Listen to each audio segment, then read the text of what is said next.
இயேசு என்னும் நாமத்தில் வருகிறோம் ஏசப்பா. நீர் கட்டுகளை உடைக்கிறீர். எனக்கு தேவையான அனைத்தும் உங்ககிட்ட இருக்கே. வல்லமையின் தேவன், மகிமையின் தேவன், பராக்கிரமம் செய்யும் தேவன், நீங்க துணையாளராக இருக்கும் தேவன்.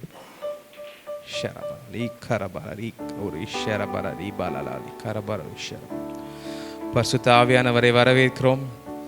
இந்த ஆராதனை அவர் பொறுப்பெடுத்துக் கொள்ளும். எங்கள் மத்தியில் அவர் வாசம் செய்வதற்காக நாங்கள் நன்றி சொல்கிறோம்.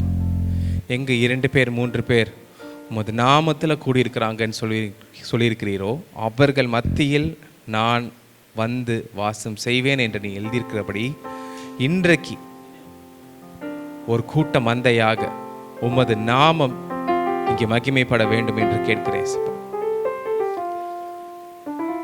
உம்மை உயர்த்தும் இந்த நாவை நீர் உயர்த்துறதற்காக நன்றி சொல்றேன். எங்கள் சூழ்நிலைகள், எங்கள் ஏமாற்றங்கள், எங்கள் நிந்தனை, எங்கள் அவமானங்கள் எல்லாத்தையும் நாங்கள் பின்னாடி வச்சுட்டு இயேசு கிறிஸ்துவான உண்மையே பார்க்க வந்துருங்க. நீர் உண்மையான தெய்வன், நீர் உண்மையான தெய்வன். ஷரபர லீ பார கரரு ஷரபர கரபர ஒலி பாரா ஷரபர லீ கரபர லீ கரவரு ஷரபர லீ கரபர லீ கரவரு ஷரபர லீ கரபர. வந்தவர்கள் யாரும் வந்த வண்ணமாய் போகாமல் இயேசு கிறிஸ்து என்ற பலமுள்ள ஒரு ஆவியை பெற்று போறதுக்காக நன்றி சொல்றேன். நன்றி சொல்றேன். I thank you. I bless this day, oh lord. இந்த நாளை நாங்கள் ஆசீர்வதிக்கிறோம். இந்த நாளில் நீங்க மகிமைப்படுறதுக்காக நன்றி. இயேசுவை துதி செய்ய வந்திருக்கிறோம் ஏசப்பா. கிறிஸ்தேசுவை துதி செய்ய வந்திருக்கிறோம் ஏசப்பா. ஒரு ஷரபரலி பரலான் கரோரு ஷரபரலி கரபரலி கரப ஒரு ஷரபரலி கரபரலி கரபரலி அந்தரோரு ஷரபரலி. இயேசுவையே துதி செய் நீ மனமே, இயேசுவையே துதி செய். சொல்லலாமா? இயேசுவையே துதி செய் நீ மனமே, இயேசுவையே துதி செய். கிறிஸ்தேசுவையே துதி செய் நீ மனமே, இயேசுவையே துதி செய். இன்னொரு முறை சொல்லலாம். இயேசுவையே துதி செய் நீ மனமே, இயேசுவையே துதி செய். கிறிஸ்தேசுவையே துதி செய் நீ மனமே, இயேசுவையே துதி செய். மாசணுகாத பராபர வஸ்து, மாசணுகாத பராபர வஸ்து, நேசகுமாரன் மெய்யான கிறிஸ்து, நேசகுமாரன் மெய்யான கிறிஸ்து. இயேசுவையே துதி செய் நீ மனமே, இயேசுவையே துதி செய். கிறிஸ்தேசுவையே துதி செய் நீ மனமே, இயேசுவையே துதி செய். ஒரு ஷரபர லிக்கரபர ரிஷரபர. இயேசுவை துதி செய்ய வந்திருக்கிறோம் ஆண்டவரே. ஒரு ஷரபர நீ பரல நீ கரபர ஒரு ஷரபர நீ பரபர ஒரு பாபா லி கரபர ரிஷரபர நீ கரபர.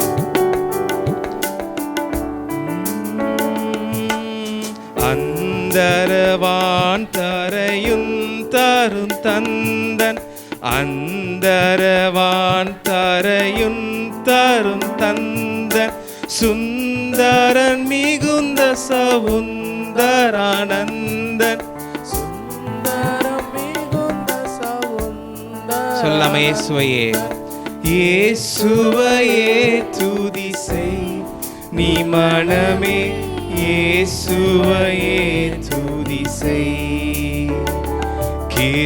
கிறிஸ்தேசுவையே துதி செய் நீ மனமே இயேசுவையே துதி செய். இன்னொரு மாதிரி சொல்லலாமா? இயேசுவையே துதி செய், நீ மனமே இயேசுவையே துதி செய். சொல்லலாமா? கிறிஸ்தேசுவையே துதி செய், நீ மனமே இயேசுவையே துதி செய். சொல்லுங்க. எண்ணின காரியம், எண்ணின காரியம் யாவும் முடிக்க, எண்ணின காரியம் யாவும் முடிக்க, மண்ணிலும் விண்ணிலும் வாழ்ந்து சுகிக்க, மண்ணிலும் விண்ணிலும் வாழ்ந்து சுகிக்க, இயேசுவையே துதி செய், நீ மனமே இயேசுவையே துதி செய். சொல்லுங்க. கிறிஸ்தேசு, கிறிஸ்தேசுவையே துதி செய், நீ மனமே இயேசுவையே. இன்னும் ஒரு முறை சொல்லலாமா? இயேசுவையே, இயேசுவையே துதி செய், நீ மனமே இயேசுவையே துதி செய். கிறிஸ்தேசுவையே துதி செய், நீ மனமே இயேசுவையே துதி செய். ஓரி மலக்கர ஒரு ஷரபலலி கரபரலி ஆங்கரோ லிக்கபா பபலி கர ஒரு ஷரபலி கரபலலி ஆங்கரோ. எல்லாரும் ஒரு நிமிஷம் வாய்களை திறந்து அந்நிய பாஷையில் பேசலாமா? பலக்கலால ஒரு ஷரபலி பலக்கல ஒரு கரபலலி பரக்கர ஒரு ஷரபலலி பரபலலி கரபர ஒரு ஷரபலி கரபலி கர. ஓ மக்களான ஒரு கரபர ஒரு ஷரபலி பலக்கர ஒரு கரபலி கர ஒரு ஷரமலி கரபலி. நன்றி ஏசப்பா. இந்த ஆராதனை உங்கள் கருத்தில் நாங்கள் கொடுக்குறோம் ஏசப்பா. இந்த நாளை நீங்கள் எங்களுக்கு ஆசீர்வதிச்சு தரத்துக்காக நான் நன்றி சொல்கிறோம் ஏசப்பா. இந்த நிமிடத்தை நீங்கள் எங்களுக்கு ஆசீர்வதிச்சு தரதுக்காக நன்றி சொல்கிறோம் ஏசப்பா. வெற்றியின் பாதையை நோக்கி போகிற எங்களுக்காக நன்றி சொல்கிறோம் ஏசப்பா. நீர் எங்களுக்கு முன் செல்வீராக ஏசப்பா. இந்த ஆராதனை பொறுப்பேற்றுக்கொள்ளும், எங்களை வழி நடத்தும். இயேசு நாமத்தில் ஜெபிக்கிறேன் நல்ல பிதாவே, ஆமென். ஹல்லேலூயா. சத்தமாக சொல்லாமா? ஹல்லேலூயா. இன்னும் ஒரு விசை ஹல்லேலூயா. இப்போ நம்ம ஒரு பாட்டு பாடணும். என்ன பாட்டு பாடணும்? இயேசுவையே துதி செய். நான் ஒரு 2 நிமிஷம் மட்டும் பேசிட்டு டக்குன்னு இதே பாட்டு நம்ம திருப்பி பாட போகிறோம். என்னமோ நம்ம பாடணும், ஏதோ சான்ஸ்கிரிப்ட் மாதிரி என்னமோ நடுவில் வந்துச்சு, என்னன்னு நம்மளுக்கு தெரில. ஸோ அதை பற்றி ஒரு சின்ன ஒரு நிமிஷம் நான் பேசிட்டு நம்ம அந்த பாடலை உற்சாகமாக பாட போகிறோம் நம்ம ஸ்டைலில். ஓகே. ஸோ இயேசுவையே துதி செய், நீ மனமே இயேசுவையே துதி செய். ஆண்டவர் மனிதனை உண்டாக்கும்போது, ஓகே, ஆண்டவர் மனிதனை உண்டாக்கும்போது ஆவி, ஆத்துமா, சரீரம். பக்கத்தில் இருக்கும் பார்த்து சொல்லுங்கள். ஆவி, ஆத்துமா, சரீரம். இந்த ஆவி என்ன பண்ணாங்கன்னா தேவனோட நேராக கனெக்ட் ஆகிருந்துச்சு. ஹல்லேலூயா. அதனால தான் ஆதாம் ஆண்டவர் வந்துட்டுருக்காருன்றத கண்ணில் பார்க்கல, ஆனால் அவன் உணர்ந்துட்டான். பக்கத்தில் பார்த்து சொல்லுங்கள். ஆதாம் உணர்ந்துட்டான். Because he was connected through the spirit. அதாவது ஆவியினால் கனெக்ட் ஆகப்பட்டிருக்கிறான். ஹல்லேலூயா. அதுக்கப்புறம் என்னாச்சு? அந்த கனெக்ஷன் உடைக்கப்பட்டது. யாரால் உடைக்கப்பட்டதுன்னா ஆதாமாலே உடைக்கப்பட்டது. பழத்தை சாப்பிட்டது ஏவாள் தான். பட் ஏவாள் வஞ்சிக்கப்பட்டால் ஆதாம் கீழ்ப்படியாமல் விட்டான். ஹல்லேலூயா. ஸோ ஆதாம்கிட்டருந்து அந்த இது போயிடுச்சு. ஓகே. ஆண்டவர் ஆனால் எப்படி அந்த சிஸ்டம் செட் பண்ணியிருந்தார், அந்த அந்த அந்த சூழலை எப்படி செட் பண்ணியிருந்தார்? மனிதனை உண்டாக்கும்போது ஆவி ஆளுகை செய்கிற மாதிரி தான் வச்சுருந்தார். ஹல்லேலூயா. ஹல்லேலூயா. ஆவி என்பது நம்ம உள்ளான மனிதன், உள்ளுக்குள்ளே இன்னர் மோஸ்ட், அதாவது மகா பரிசுத்தலம் சொல்லுவோம்ல ஒரு சபையில், அதை போல மனிதனுக்கு, அதாவது ஒரு லிவிங் பீயிங்க்கு ஆவி தான் சோர்ஸ். ஹல்லேலூயா. புரியுதா? இது கஷ்டமாக இருக்கா? ரெண்டாவது ஆத்மா. இந்த ஆத்மாவில் நம்ம படிக்கிறது, நம்ம இன்டெலெக்சுவல், நம்ம கேரக்டரு, நம்ம வில்லு, எமோஷன்ஸு, இது எல்லாம் ஆத்மாவில் இருக்கும். சோல். ஓகே. அந்த ஆத்மா தான் உங்களை யாருன்றத ஒரு பகுதியில் மெஜாரிட்டி டிஃபைன் பண்ணுறது அது ஆத்மா. சரீரம் என்பது நம்ம கை கூட பார்க்குறது. ஹல்லேலூயா. ஸோ இன்றைக்கி நமக்கு நிறைய பேருக்கு ஏன் இன்னும் நடக்கலைன்னா எல்லாமே ஆவியின் மண்டலத்தில் இருக்குது. ஆனால் அது என்ன பண்ணும்? நம்ம காணக்கூடிய உலகத்துக்கு கொண்டு வரணும். ஹல்லேலூயா. காணக்கூடிய உலகம் எதை நம்பும் தெரியுமா? ஆவியில் நிறைய விஷயம் இருக்கலாம், அது எல்லாம் உண்மையை ஆக்குறது உங்களோட ஆத்மா. ஹல்லேலூயா. உங்கள் ஆத்மா இட்ஸ் லைக் எ பிரெயின், அது அவங்க மூளை மாதிரி. ஸோ அதுக்கிட்ட நம்ம சொல்லணும், நீ பயப்படாத இதை குறித்து, நீ இதை குறித்து கலங்காத அப்படின்னு சும்மா சொல்ல முடியாது. பைபிளில் போட்டிருக்குல்ல, இருதயத்தின் நிறைவினால் வாய் பேசும். ஸோ எதை வச்சு நம்ம இருதயத்தை நிறைக்கிறோன்றது ரொம்ப முக்கியமான விஷயம். ஹல்லேலூயா. 5 நாள் உலகத்துக்காக ஓடுறோம், சில பேர் 6 நாள் ஓடுறோம், சில பேர் 7 நாள் ஓடுறோம். அப்போ என்ன இருதயத்தில் என்ன இருக்கும்? உலகத்தின் காரியங்கள் தான் இருக்கும். ஹல்லேலூயா. அதனால தான் இன்றைக்கி முதல் பாட்டு நம்ம பாடுறோம், இயேசுவையே துதிசை நீ மனமே இயேசுவையே துதிசை. அதாவது இது நீங்கள் உங்கள் உள்ளத்துக்கே இயேசுவை திருப்பி ஞாபகப்படுத்தி பாடுற பாட்டு. ஹல்லேலூயா. Line number 1. ஹல்லேலூயா. மாசணுகாத பராபர வஸ்து அப்படின்னா எந்த விதமான, நான் தமிழ் புலவரெலாம் இல்லை, தமிழே எனக்கு ஒழுங்காக படிக்க தெரியாது, பட் நான் இந்த பாட்டு பாடணுமேன்னு சொல்லிட்டு நான் ஒரு 2-3 இன்டர்நெட்லலாம் பார்த்துட்டு நான் வந்து சொல்கிறேன். ஓகே. ஸோ மாசணுகாத பராபர வஸ்து என்றால் தூய்மையான, அதாவது எந்த விதமான அழுக்கே இல்லாத ஒரு சுப்ரீம் பவர், அதாவது ஒரு சர்வதிகாரின்ற மாதிரி சொல்லலாம். நேசகுமாரன் மெய்யான கிறிஸ்து. ஓகே. ஸோ பிலவட் சன், அதாவது தேவனுடைய குமாரன் என்று சொல்லுகிறது. அடுத்தது அந்தரவான் தரையுன் தரு தந்தன்னா உலகத்தை கிரியேட் பண்ணவர், பரலோகத்தை கிரியேட் பண்ணவர். சுந்தர மிகுந்த சவுந்தர நந்தன் அப்படின்னா இருக்கிறதுலே மிகவும் அழகானவர், அழகின் உச்சக்கட்டம் அப்படின்னு நம்ம சொல்லலாம். அடுத்தது 3வது ஸ்டான்ஸ் அவங்களுக்கு தெரியுது, எண்ணின காரியம் யாவும் முகிக்க. ஓகே. ஸோ என்னென்ன நினச்சிருக்கோமோ எல்லாமே God will complete it for you. மண்ணிலும் விண்ணிலும் வாழ்ந்து சுகிக்க. யார் வாழ்ந்து சுகிக்க? இப்படி காட்டிக்கோங்க, நீங்கள் வாழ்ந்து சுகிக்க. ஹல்லேலூயா. ஹல்லேலூயா. God wants you to live, not to survive. அதாவது நீங்கள் கஷ்டப்பட்டு போராடி வாழணுன்றது அவருக்கு விருப்பம் இல்லை.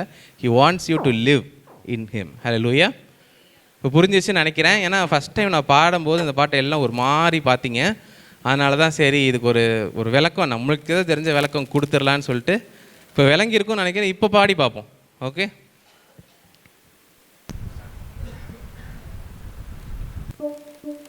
உற்சாகமாக எங்களோட சேர்ந்து பாடலாம்.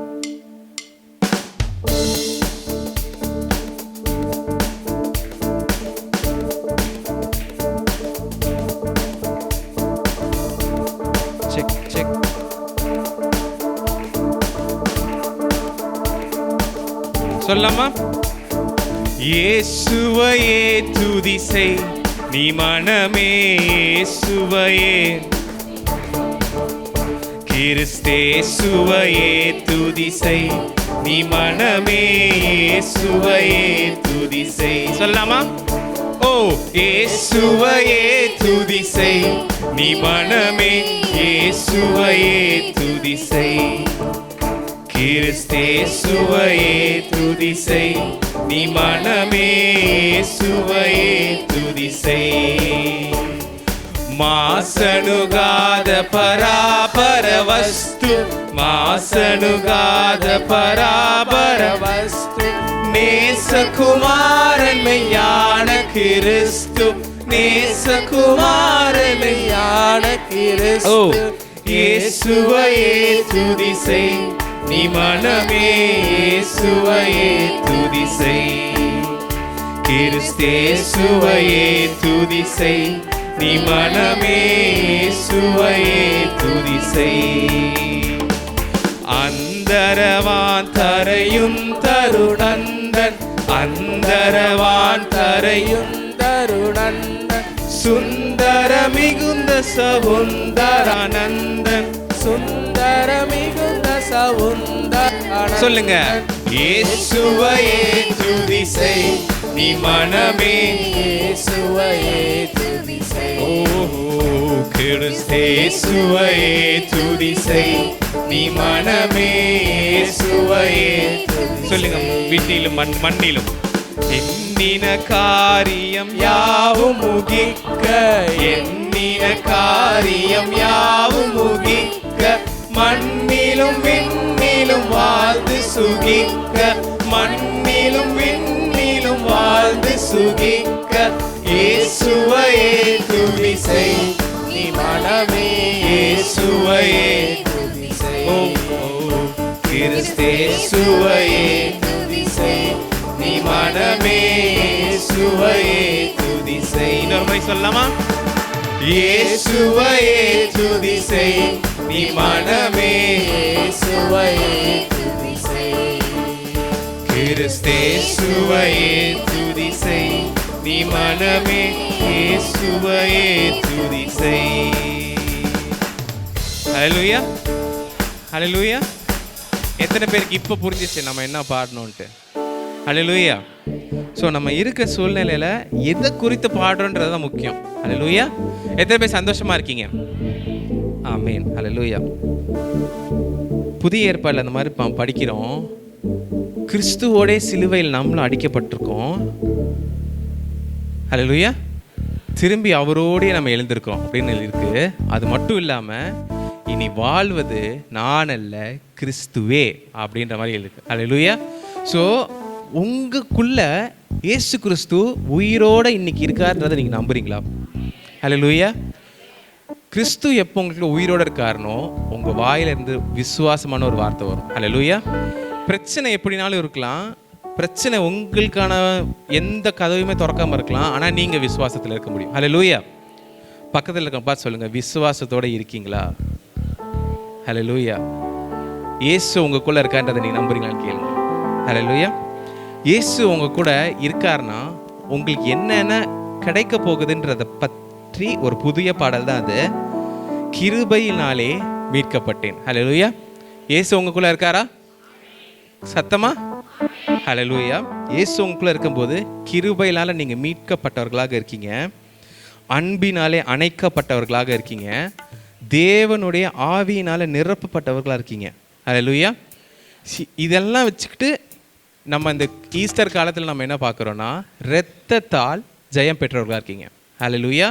அவருடைய தழும்புகளினால் சுகம் பெற்றவர்களாக இருக்கீங்க. கிருபையிலே வாழ்வதே என் ஸ்லாக்கியம், என் பாக்கியம். ஹல்லேலூயா, ஹல்லேலூயா. சில பேர்லாம் சொல்லி கேள்விப்பட்டிருப்போம், போன ஜென்மத்தில் இவங்க செஞ்ச புண்ணியம், இவங்க செஞ்ச பாக்கியம் தான் அப்படின்ட்டு. ஆனால் நம்மளுக்கு இந்த போன ஜென்மம்லாம் இல்லை, 2000 வருஷத்துக்கு முன்னாடி ஒரு கான்செப்ட் நடந்துச்சு. என்னன்னா, சிலுவையில் எனக்காக எங்கள் அப்பா தொங்குனார். ஹல்லேலூயா. அதுதான் உங்கள் பாக்கியம். ஹல்லேலூயா. கிருபை என்பதே உங்கள் பாக்கியன்றது பக்கத்தில் இருக்க பார்த்து சொல்லுங்கள். என்ன இவ்வளோ சொல்கிறாருன்றீங்களா? ஹல்லேலூயா. எங்க கூட சேர்ந்து இந்த பாடலை பாடலாம். ரெடியா? என் கூட சேர்ந்து நீங்க கத்துக்கிட்டு பாடலாம்.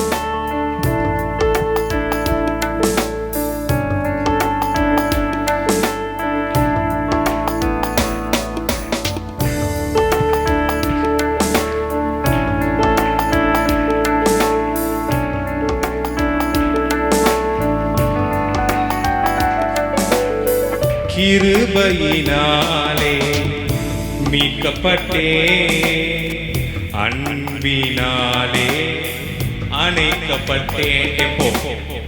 கிருபையினாலே மீட்கப்பட்டே, அன்பினாலே அணைக்கப்பட்டே, தேவ ஆவியால் நிரப்பப்பட்டே, கிறிஸ்துவுக்குள் புது சிருஷ்டியானே, தேவ ஆவியால் நிரப்பப்பட்டே, கிறிஸ்துவுக்குள் புது சிருஷ்டியானே.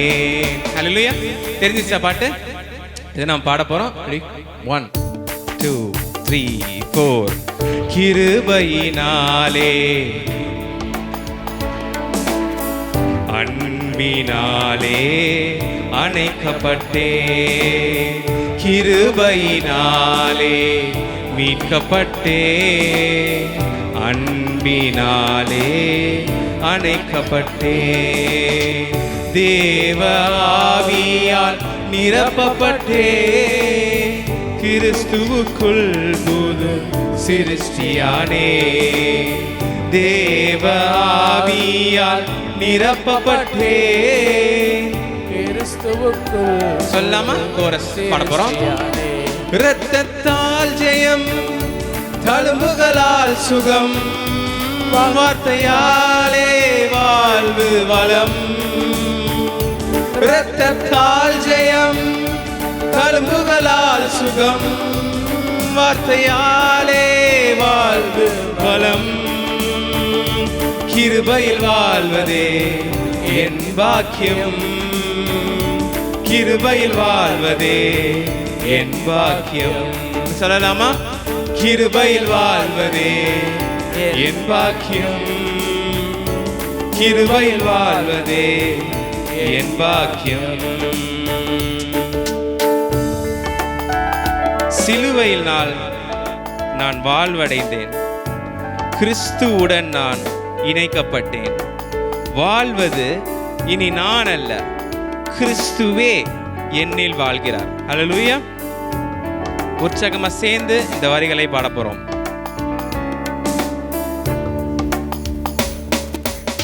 சிலுவையினால் வாழ்வடைந்தேன், கிறிஸ்துவுடன் நான் இணைக்கப்பட்டேன்.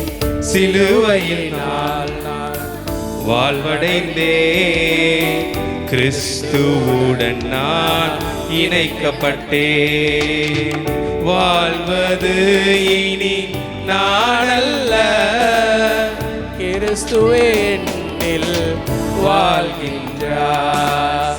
வாழ்வது இனி நான் அல்ல, கிறிஸ்துவே என்னில் வாழ்கின்றார். இரத்தத்தால் ஜெயம், தழும்புகளால் சுகம், வார்த்தையாலே வாழ்வு வளம். இரத்தத்தால் ஜெயம், தழும்புகளால் சுகம், வார்த்தையாலே வாழ்வு வளம். கிருபையில் வாழ்வதே என் பாக்கியம், கிருபையில் வாழ்வதே என் பாக்கியம். சொல்லலாமா? கிருபையில் வாழ்வதே என் பாக்கியம், கிருபையில் வாழ்வதே என் பாக்கியம். வார்த்தையினாலே வாழ்வு பெற்றேன், வல்லமையினாலே நிரப்பப்பட்டேன். அழிவில்லாத வசனத்தினால் ஆசி அனைத்தையும் அருள பெற்றேன். ஹல்லேலூயா. ஏன் ஒரு மாதிரி சோகமா இருக்கீங்க எல்லாரும்? என்ன ரொம்ப வருத்தமா இருக்க பாடுறது? எத்தனை பேர் கை கொண்டு வந்திருக்கீங்க? எத்தனை பேர் அந்த கை தட்டுறது கொண்டு வந்திருக்கீங்க? ஹல்லேலூயா. என்ன எல்லாம் தூங்கிட்டே ஒரு மாதிரி வார்த்தையை பாடுறோம், உணர்கணும் எப்பயுமே. ஹல்லேலூயா. வார்த்தையினாலே வாழ்வு பெற்றேன். என்னங்க சத்தமே இல்ல? இது எப்படி இருக்கு சொல்லலாமா? பாடும்போது கையும் தரணும். ரெடி? 1 2 3 4. வார்த்தையினாலே வாழ்வு பெற்றேன், வல்லமையாலே நிரப்பப்பட்டேன். வார்த்தையினாலே வாழ்வு பெற்றேன், வல்லமையாலே நிரப்பப்பட்டேன். சொல்லுங்க. அழிவில்லாத வசனத்தினாலே ஆசீர் அனைத்தும் அருள பெற்றேன். அழிவில்லாத வசனத்தினாலே ஆசீர் அனைத்தும் அருள பெற்றேன். இரத்தத்தால் ஜெயம், தழும்புகளால் சுகம், வார்த்தையாலே. சொல்லலாமா உற்சாகமா? இரத்தத்தால் ஜெயம், தழும்புகளால் சுகம், வார்த்தையாலே வாழ்வு வளம். கிருபையில் வாழ்வதே என் பாக்கியம், கிருபையில் வாழ்வதே என் பாக்கியம், கிருபையில் வாழ்வதே என் பாக்கியம், கிருபையில் வாழ்வதே என் பாக்கியம். ஹல்லேலூயா. எல்லாம் எந்திரிச்சு நிற்கலாமா? எந்திரிச்சு நின்று இன்னும் கொஞ்சம் பாட்டு சத்தமாக வரும்னு நினைக்கிறேன். எல்லாம் உட்காந்தே இருக்கனால தான்.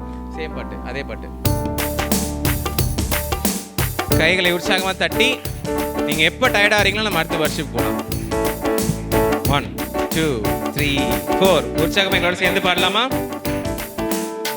கிருபையினாலே மீட்கப்பட்டேன், அன்பினாலே அணைக்கப்பெற்றேன். கிருபையினாலே மீட்கப்பட்டேன், அன்பினாலே அணைக்கப்பட்டேன். சொல்லுங்க. தேவ ஆவியால் நிரப்பப்பட்டேன், கிறிஸ்துவுக்குள் புது சிருஷ்டியானே. தேவ ஆவியால் நிரப்பப்பட்டேன், கிறிஸ்துவுக்குள் புது சிருஷ்டியானே. இரத்தத்தால் ஜெயம், தழும்புகளால் சுகம், வார்த்தையாலே வாழ்வு வளம். இரத்தத்தால் ஜெயம், தழும்புகளால் சுகம், வார்த்தையாலே. சொல்லுங்க. கிருபையில் வாழ்வதே என் பாக்கியம், கிருபையில் வாழ்வதே என் பாக்கியம், கிருபையில் வாழ்வதே என் பாக்கியம், கிருபையில் வாழ்வதே என் பாக்கியம். சிலுவையினால் பாடலாமா?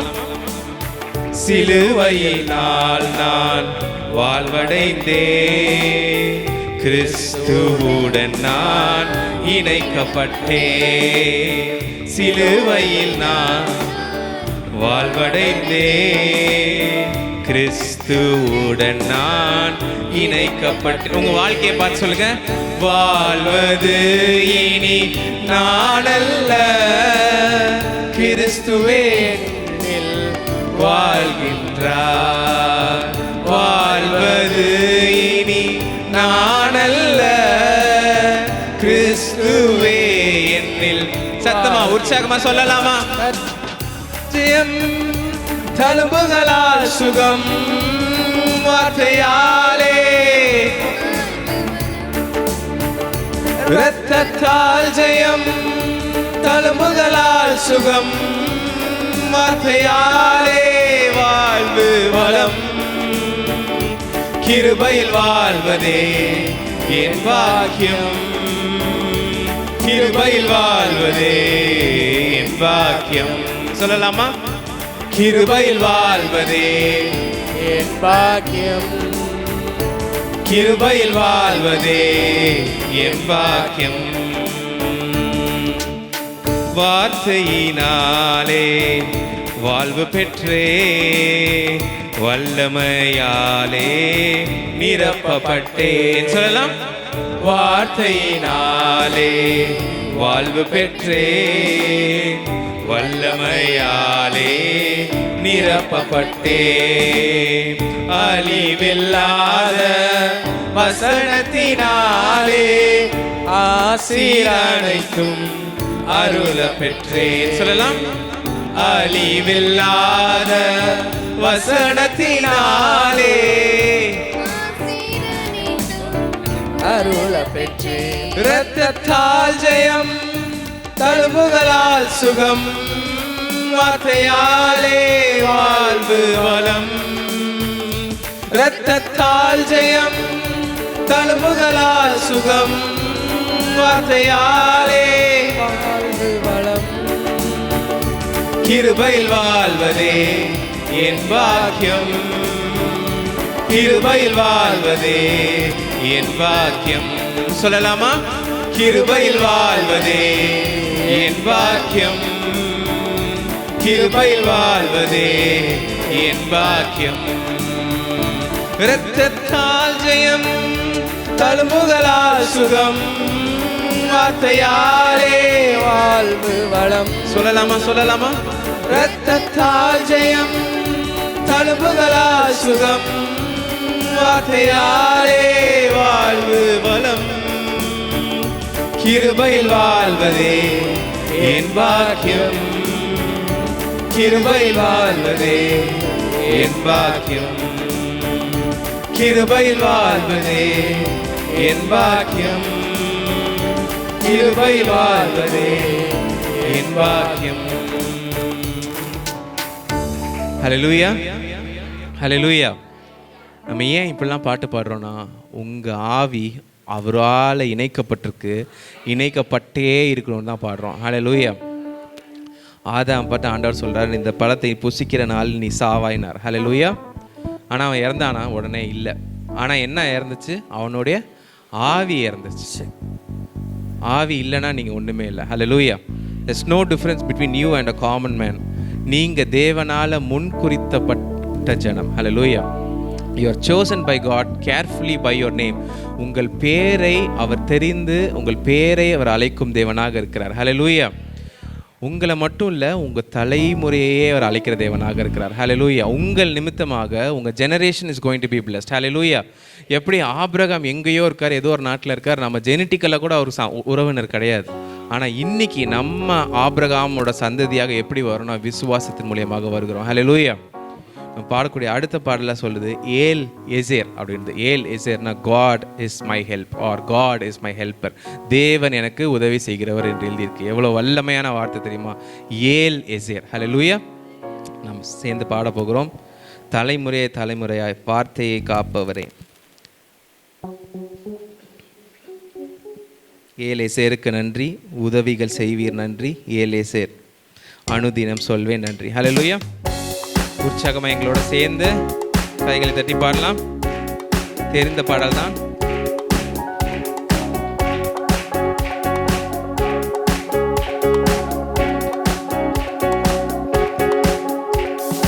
ஏல் எசேருக்கு நன்றி, உதவிகள் செய்தீர் நன்றி. ஏல் எசேருக்கு நன்றி, உதவிகள் செய்வீர் நன்றி. ஏல் எசேர் அனுதினம் சொல்வேன் நன்றி. ஏல் எசேர்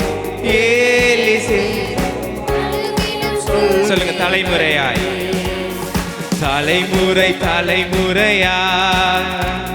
வார்த்தையை காப்பவரே.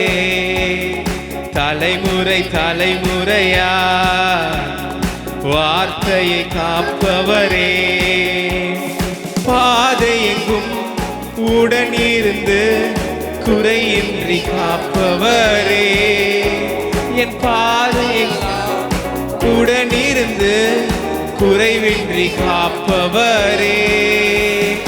ஏல் எசேருக்கு நன்றி, உதவிகள் செய்தீர் நன்றி.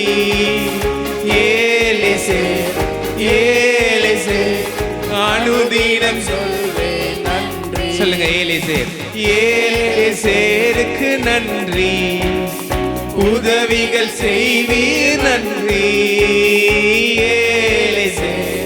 ஏல் எசேர் அனுதினம் சொல்வேன் நன்றி.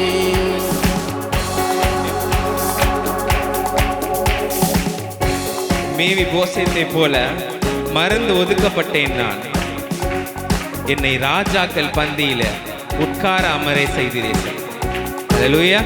இன்னும் இந்த பாடலை பாட இன்னும் நம்ம விஷயக்கிட்ட என்னென்ன உடஞ்சிருக்கோ அதை உலகம் பார்க்குற மாதிரி பார்க்காம ஆண்டவர் நம்ம துணையாக இருந்தால் எப்படி நம்ம பார்ப்போன்றதை பாட போகிறோம். ஹல்லேலூயா. இன்னைக்கு உங்கள் சூழ்நிலை எப்படினாலும் இருக்கலாம், தொடர்ந்து அவமானம் இல்லை நினச்சபடி வாழ்க்கை போகாமல் இருக்கலாம். ஆனால் இன்னைக்கு நம்ம சொல்ல போகிறோம் ஏல் Ezer, God is my help. ஹல்லேலூயா. ஏல் எசேர் சேர்ந்து பாடலாமா எங்களோட சேர்ந்து? மேவி போசேத்தை போல மறந்து ஒதுக்கப்பட்டேன் நான். போல மறந்து ஒதுக்கப்பட்டேன் நான். ராஜாக்களின் பந்தியிலே உட்கார ராஜாக்களின் பந்தியிலே உட்கார அழைத்து சேருக்கு நன்றி, உதவிகள் செய்தீர் நன்றி. ஏலிசேர் அனுதினம் சொல்வேன் நன்றி. கைகளை உயர்த்தி ஏலிசேருக்கு நன்றி, நன்றி. உதவிகள் செய்வீர் ஏலேசே ஏலேசே, அனுதினம் சொல்வேன் நன்றி. விழுந்த என் கூடாரத்தை மறுபடி எழுப்பி விட்டீ, விழுந்த என் கூடாரத்தை மறுபடி எழுப்பி விட்டீ. ஒரு போதும் தலை குனியா நாட்களை எனக்கு தந்தீ. சொல்லுங்க. ஒரு போதும் தலை குனியா ஆட்களை எனக்கு தந்தீ. ஏலேசேருக்கு நன்றி. உதவிகள் செய்தீர் நன்றி. ஏலேசே ஏலேசே, அனுதினம் சொல்வேன் நன்றி.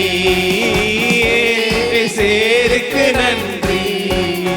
உதவிகள் செய்வீர் நன்றி. ஏலேசே ஏலேசே, அனுதினம் சொல்வேன் நன்றி. பட்சித்த வருஷத்தை மறுபடி எனக்கு தந்தீ. சொல்லுங்க. பட்சித்த வருஷத்தின் பலனை மறுபடி எனக்கு தந்தீ. முன்மாறியும் பின்மாறியும் சரியான நாளில் தந்தீ. முன்மாறியும் பின்மாறியும் சரியான நாளில் தந்தீரே. ஏலேசேருக்கு நன்றி. உதவிகள் செய்தீர் நன்றி. ஏலேசே ஏலேசே, அனுதினம் சொல்வேன் நன்றி. சொல்லலாமா உற்சாகமாய்? ஏலேசேருக்கு நன்றி. உதவிகள் செய்வீர் நன்றி. ஏலேசே ஏலேசே, அனுதினம் சொல்வேன் நன்றி. சொல்லலாம். இயேசு சுராஜா நன்றி. என்னே சுராஜா நன்றி. இயேசுவே இயேசுவே, அனுதினம் சொல்வேன் நன்றி. சொல்லலாமா? இயேசு ராஜா நன்றி. என்னே சுராஜா நன்றி. இயேசுவே இயேசுவே, அனுதினம் சொல்வேன் நன்றி. ஏலேசேருக்கு நன்றி. உதவிகள் செய்வீர் நன்றி. ஏலேசே ஏலேசே, அனுதினம் சொல்வேன் நன்றி. ஓ பிளக்கரோ ஷெரபலி கரபலி கரோ ஷெரபலி கரோ. ஆண்டவரே, நாங்க பாடுறது போல நீர் எங்கள் உதவி, நீர் எங்கள் உதவி என்று எங்க ஆத்துமாக்கு நாங்க பார்த்து சொல்றேன் சார். இந்த உலகத்தின் காரியங்களால நாங்க தோற்று போவதில்லை. இந்த உலகத்தின் காரியங்களால நாங்கள் நொறுக்கப்படுவதில்லை. விசுவாசத்துடன் பாடுகிறோமே சார், விசுவாசத்துடன் பாடுகிறோமே சார். உம்முடைய நீதிமான்களாய் உம்முடைய பிள்ளைகளாக நாங்க பாடுறோம் சார். ஏலேசேருக்கு நன்றி. ஏலேசேருக்கு நன்றி. உதவிகள் செய்தீர் என்பதற்காக நன்றி. என்னை நோக்கி கூப்பிடும் பொழுது நான் அவனுக்கு மறு உத்தரவு அளிப்பேன் என்று எழுதியிருக்கிறபடி நாங்கள் கேட்கிறோம். எங்கள் சூழ்நிலைகள் நீர் எங்களோடு கீழே, எங்க கூட, எங்க பிரச்சனையில எங்கள் மத்தியில இறங்கி நீர் எங்களை விடுவிக்கும் தெய்வனாக இருக்கிறதுக்காக நான் நன்றி சொல்றேன். ஓரி ஷெரபரலி கரபரலி கரபருடிஷ ஓரி ஆங்கலோலோ ஷெரபரலி கரபரலி ஓரி கரபரபரலி ஷெரப. எது எது எங்களுக்கு அது இழக்கப்பட்ட போச்சோ, எது எது இனிமேட்டு முடிஞ்சது என்று சொன்னச்சோ, நீங்க அங்க தொடங்குறதுக்காக நன்றி சார். எங்களால முடியாது, இது உங்களால முடியும் சார். பச்சித்த வருஷத்தின் பலனை நீர் எங்களுக்கு திரும்பி தரத்துக்காக நான் நன்றி சொல்றேன் சார். முன்மாறியும் பின்மாறியும் சரியான நாளில் நீ தரத்துக்காக நான் நன்றி சொல்றேன் sir. I want you to confess with faith. ஒரு ஷரபர லிக்கரபர. விசுவாசத்தினால நம்ம திரும்பி பாட போறோம். விசுவாசத்தினால தேவன் நிறைய விஷயம் செய்ய போகிறார். உங்க மனசு எவ்வளவு தளர்ந்து இதெல்லாம் என்னென்ன நீங்க வந்து today is going to be a day where your files are going to be reopened. அதாவது பழைய நிறைய விஷயங்கள் வந்து மூடி மறைக்கப்பட்டிருக்கு. God is going to open it. அது திருப்பி அவர் திறக்க போறார். இது இனிமேட்டு சாத்தியமே இல்லையே அப்படின்ற விஷயங்களும் God is going to be your ஏலேசேர். கடவுள் உங்களோட ஏலேசேராக இருக்க போகிறார். இயேசு கிறிஸ்து இந்த விஷயத்துல தனிப்பட்ட விதத்துல அவர் இறங்கி உங்களுக்கு ஏலேசேரா இருக்க போகிறார். ஹல்லேலூயா. எத்தனை பேர் என் கூட சேர்ந்து உற்சாகமா அந்த பாடலை பாட போறோம்? கைகளை உற்சாகமா தட்டி பாடலாமா? பச்சித்த வருஷத்தின் பலனை மறுபடி எனக்கு தந்தி. சொல்லலாம். பச்சித்த வருஷத்தின் பலனை மறுபடி எனக்கு தந்தி. சொல்லலாம். முன்மாறியும் பின்மாறியும் சரியான நாளில் தந்தி. முன்மாறியும் பின்மாறியும் சரியான நாளில் தந்தி. சொல்லலாம். ஏலேசேருக்கு நன்றி, உதவிகள் செய்தீர் நன்றி. ஏலேசேர் ஏலேசேர் அனுதினம் சொல்வேன் நன்றி. சொல்லலாமா? ஓ ஏலேசேருக்கு நன்றி, உதவிகள் செய்வீர் நன்றி.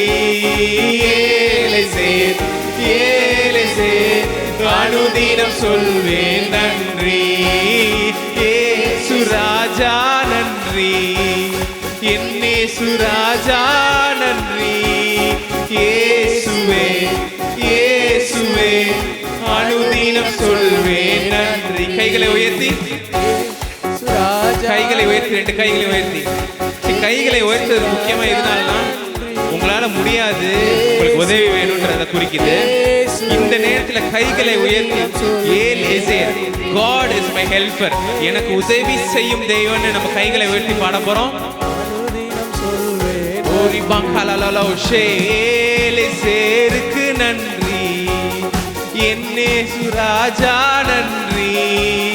இயேசுவே இயேசுவே அனுதினம் சொல்வேன். ஏலேசேர் சொல்லலாமா?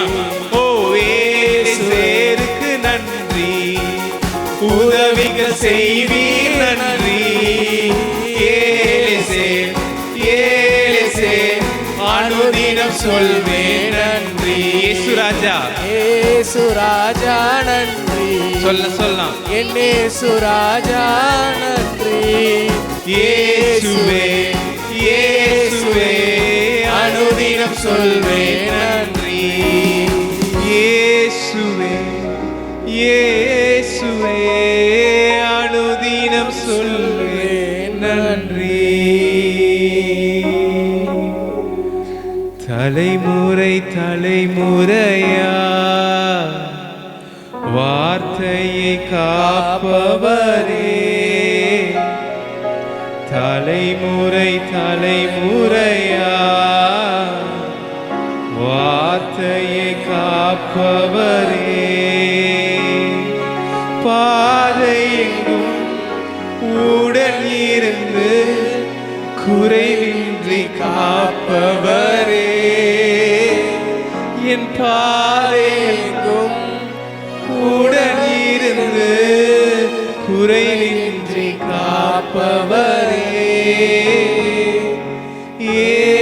ஏலேசேருக்கு நன்றி, உதவிகள் செய்வீர் நன்றி.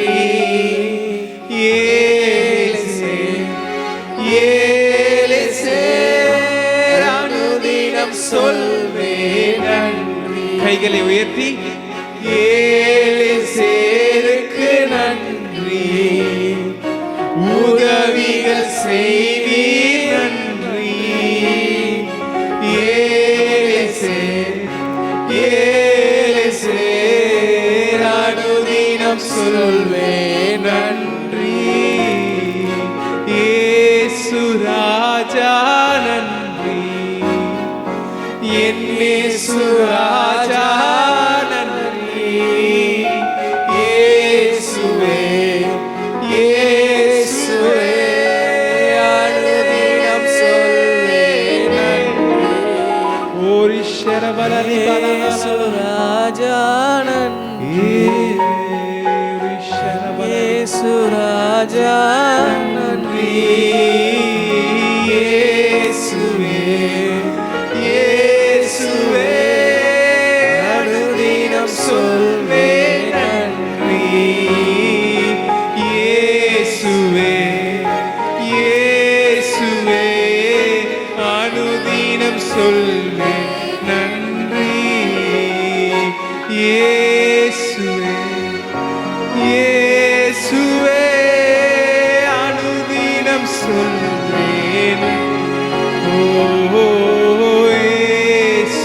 சொல்லிக்கிட்டே இருங்க.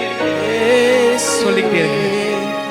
அனுதினம் சொல்வேன் நன்றி இயேசு ராஜா நன்றி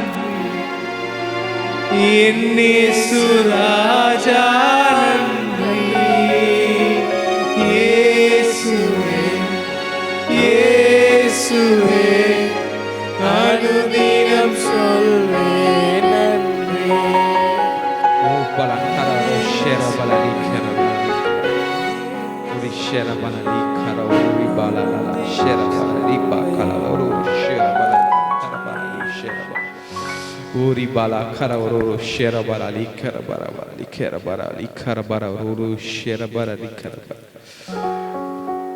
உம்முடைய பரிசுத்த ஆவியானவர் எங்களோட வாசம் செய்வதற்காக நான் நன்றி சொல்றேன். எங்களோட எப்பயும் இருப்பதற்காக நன்றி சொல்றேன். இந்த விசுவாசத்தின் பாதையில எங்களை நடத்தி செல்வதற்காக நன்றி சொல்றேன். தேவனால் பிறப்பதெல்லாம் உலகத்தை ஜெயிக்கும் என்று எழுதியிருக்கிறபடி கிறிஸ்துவுக்குள்ளாக நாங்க பிறக்கப்பட்டிருக்கிறோம் இயேசப்பா.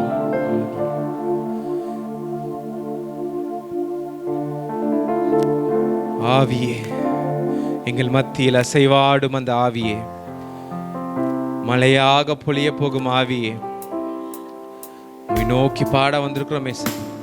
உம்மை ஆராதிக்கிறோம் ஏசப்பா. உம்மை ஆராதிக்கிறோம் ஏசப்பா. உள்ளத்தின் ஆழத்துல இருந்து இன்னும் எங்கெங்கெல்லாம் எங்க வாழ்க்கையில விஷயங்கள் மாறணுமோ அந்த மாற்றங்களை நீர் கொண்டு வரும் தேவனாக இருக்கிறதுக்காக நான் நன்றி சொல்றேன். ரிக்கபாலை கரௌரு ஷெரபாலா நீ பலாலா லி கரபரா ரிஷெரபரா லி கரபரா லி கரபரா ரிஷெரபா. உலகத்திற்கு உப்பாக இருக்கிறதுக்காக நன்றி இயேசு. உலகத்திற்கு நாங்கள் வெளிச்சமாக இருக்கிறதுக்காக நன்றி இயேசு. எங்கள் பாரங்களை எல்லாம் நீர் எடுத்துக்கொண்டு எங்கள் நிந்தனை, எங்கள் அவமானங்கள், எங்கள் சோர்வுகளை எல்லாம் எடுத்து சிலுவையில் நீர் எங்களுக்காக மரித்ததுக்கு நாங்கள் நன்றி சொல்றோம் ராஜா. எங்களை மறுபடி பிறந்தவர்களாக நீர் மாற்றினதுக்காக நன்றி இயேசப்பா. ஓ ரிஷரபரா லி கரபரா ரிஷரபா.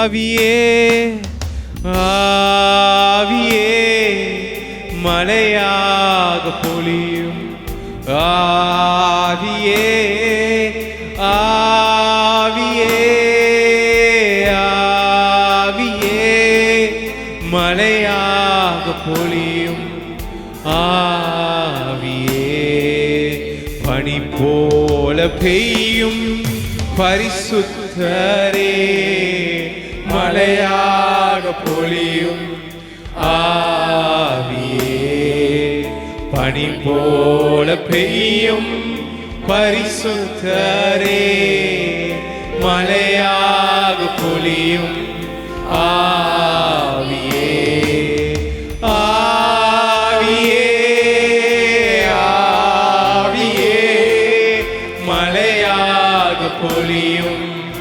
ஆவியே ஆவியே ஆவியே மழையாக பொழியும் ஆவியே மென்மையானவரே மேக ஸ்தம்பமே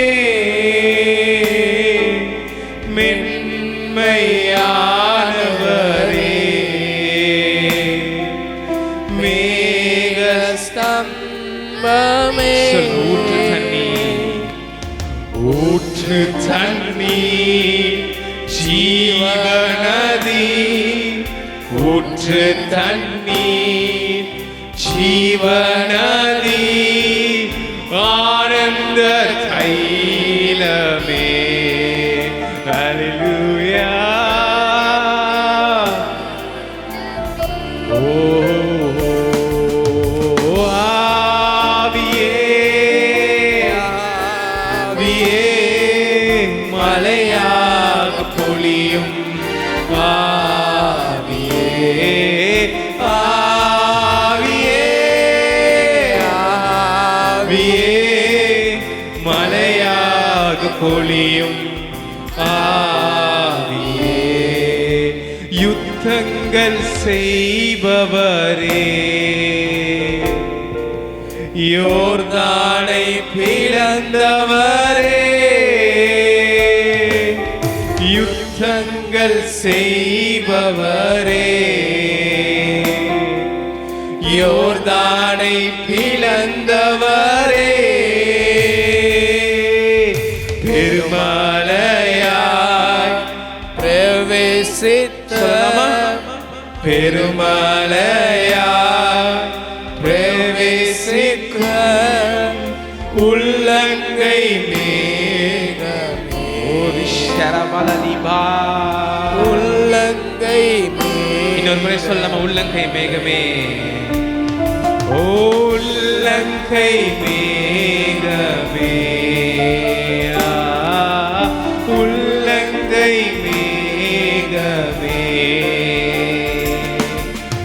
ஆவியே ஆவியே மலையாக பொழியும், ஆவியே ஆவியே ஆவியே மலையாக பொழியும், ஆவியே பனி போல பெய்யும் பரிசுத்தரே, மலையாக பொழியும், ஆவியே பனி போல பெய்யும் பரிசுத்தரே, மலையாக பொழியும், ஆவியே ஆவியே ஆவியே மலையாக பொழியும்,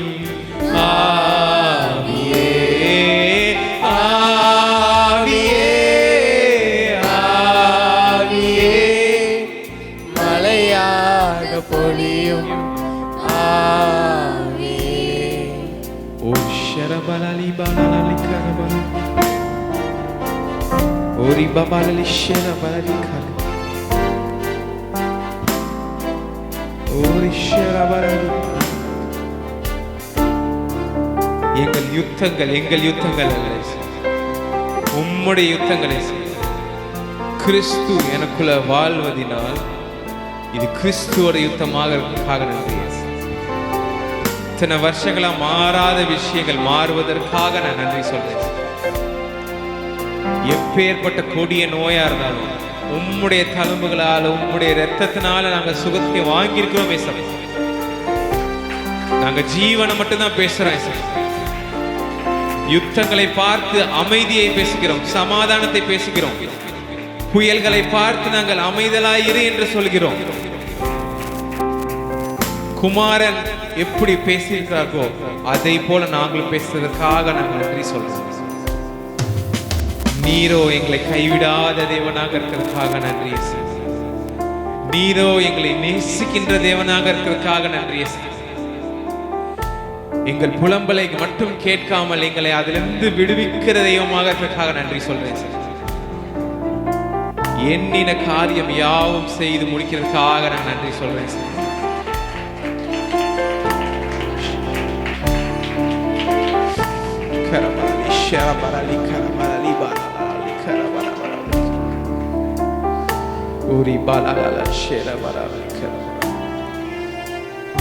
உங்கள் வருத்தங்கள் பாரங்கள் எல்லாத்தையும் இந்த நிமிஷம் நீங்க கடவுள் மேல வைக்கணும்.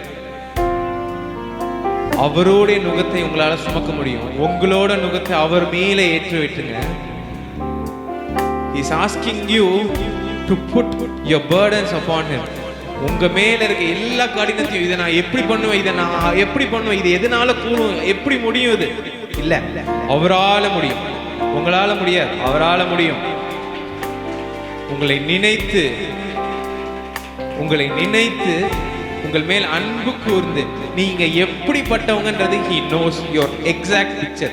உங்களுடைய முழு படம், எந்த நேரத்துல நீங்க எப்படி இருப்பீங்க, தனியா நீங்க எப்படி இருப்பீங்க, ஒரு சூழல், ஒரு ஸ்ட்ரெஸ்ஸின் சூழ்நிலை எப்படி இருப்பீங்க, he knows about you. உங்கள் இருதயத்தை அவர் நன்கு அறிந்து வைத்தவராக இருக்கிறார். இன்னைக்கு நீங்க எப்படி வந்திருக்கீங்களோ வந்த வண்ணம் உங்க இருதயத்தை மட்டும் அவர்கிட்ட திறந்து காமிங்க. Lord, let your light shine upon my heart. என் இருதயத்துக்கு உங்க வெளிச்சம், இந்த மாசு இல்லாத உங்க வெளிச்சம், இந்த தூய்மையான உங்க வெளிச்சம், இந்த வல்லமை மிக்க உங்களுடைய வெளிச்சம் எங்க வாழ்க்கையில படட்டும் இயேசுவே. என் உள்ளத்துல படட்டும் இயேசுவே. என் நாவுல படட்டும் இயேசுவே. நம்ம ஜீவனை பாடிக்கிட்டு இருக்கோம். ஜீவனை தந்தருளியோரை பத்தி பாடிக்கிட்டு இருக்கோம். உங்க கைகள் உயர்த்தப்பட்டிருக்கு. நீங்க எப்படினாலும் ஆராதிக்கலாம். God loves your worship. ஆண்டவருக்கு உங்க ஆராதனையில் அவ்வளோ விருப்பம். ஏதோ விருப்பம் இல்லை, அவ்வளோ விருப்பம். ஒரு ஷரபலி கரபரரிஷ். இரவும் பகலும் உங்களை நினைக்கும் தேவனாக இருக்கிறார். நீங்க அவரை மறந்து போனப்ப கூட அவர் உங்களை நினைத்து கொண்டிருக்கிறார். நீங்க அவரை ஆராதிக்காம இருக்கும்போது கூட அவர் உங்களை நினைத்து கொண்டிருக்கிறார். நீங்க அவரை நேசித்து அவரை தள்ளி ஒதுக்கின போதும் அவர் உங்களை நேசித்து கொண்டிருக்கிறார். ஏன்னா அவருக்கு நேசிக்காம இருக்க தெரியாது. உங்களை அரவணைக்காம இருக்க அவருக்கு தெரியாது. ஏதோ உங்க புலம்பலை மட்டும் கேட்டுட்டு போறதுக்கு இல்லை, அந்த புலம்பலுக்கு நடுவாக வந்து எப்பேற்பட்ட அக்னியா இருந்தாலும் அதுல 4வது நபராக அவர் இருக்க போகிறார். பிசாசு எப்ப என்ன சொல்றான்னா, நீங்க தனிமையில தான் இருக்க அப்படின்ற மாதிரி சொல்றான். இல்லை, எப்பயுமே ஆண்டவர் என் கூட தான் இருக்கிறார். எப்பயுமே எல்லா சூழ்நிலையும், யார் வந்தாலும் யார் வரலனாலும், வேலை இருந்தாலும் வேலை இல்லைனாலும், உடல் சோர்வு இருந்தாலும் ஜீவனை தான் பேச போகிறோம். இயேசுவை தான் பேச போகிறோம். உங்களை குறித்து இரவும் பகலுமாக நினைக்கிறவரை பற்றி தான் பாட போகிறோம். அவரை பற்றி தான் ஆராதிக்க போகிறோம். எல்லாரும் கைகளை உயர்த்தி சொல்லலாமே என் கூட சேர்ந்து? இரவும் பகலும் என்னை நினைத்து இதுவரை நடத்தினீரே. 2 கைகளை உயர்த்தி சொல்லலாமா? இரவும் பகலும் என்னை நினைத்து இதுவரை நடத்தினீரே. நன்றி நன்றி ஐயா. கோடி கோடி ஒரு ஷரபல லிபல கர ஒரு ஷரபா. நன்றி நன்றி ஐயா. கோடி கோடி.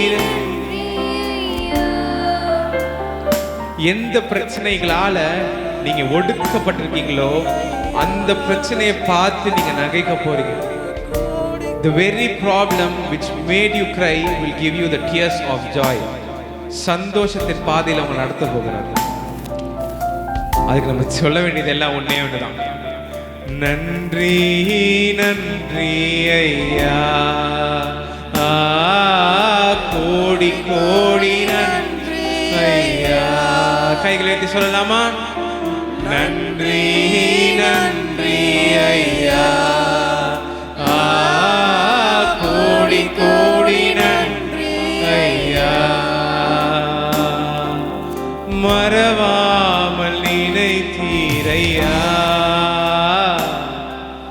மறவாமல் நன்றி சொல்வே. என்னை மறவாமல் நினைத்தீரையா. மனதார நன்றி சொல்வே. இரவும் பகலும் என்னை நினைத்து இதுவரை நடத்தி வந்தீரே. உயர்த்தினீரேன் பாட போறோம். இரவும் பகலும் என்னை நினைத்து இதுவரை உயர்த்தினீரே. நன்றி நன்றி ஐயா. கோடி கோடி நன்றி ஐயா. நன்றி நன்றி ஐயா. கோடி கோடி நன்றி ஐயா. சொல்லுங்க, எபினேசர். எபினேசர் நீர்தானையா. இதுவரை உதவினீரே. எபினேசர் நீர்தானையா.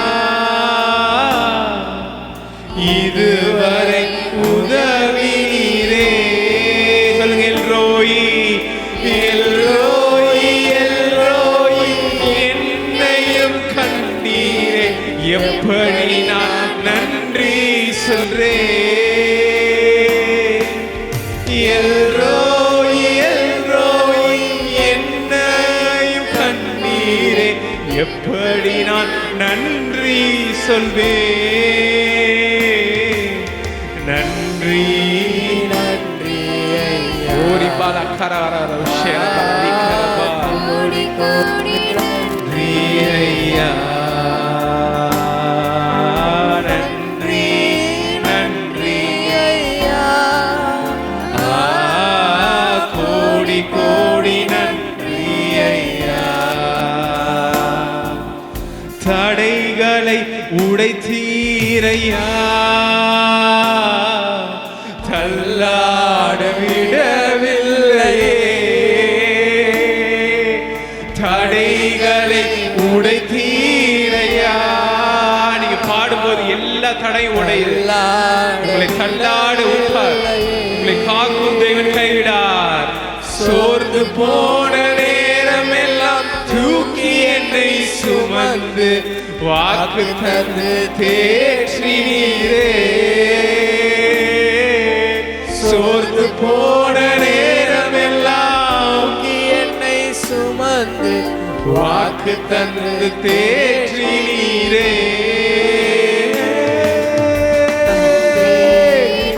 ஒரு ஷரபலா. கோடி கோடி நன்றி ஐயா. நன்றி நன்றி ஐயா. கோடி கோடி நன்றி ஐயா. நன்றி சொல்லலாமா? நன்றி. ஓ நன்றி நன்றி ஐயா. கோடி கோடி நன்றி. ஒரு ஷரபலி பாபா பலி கரபா.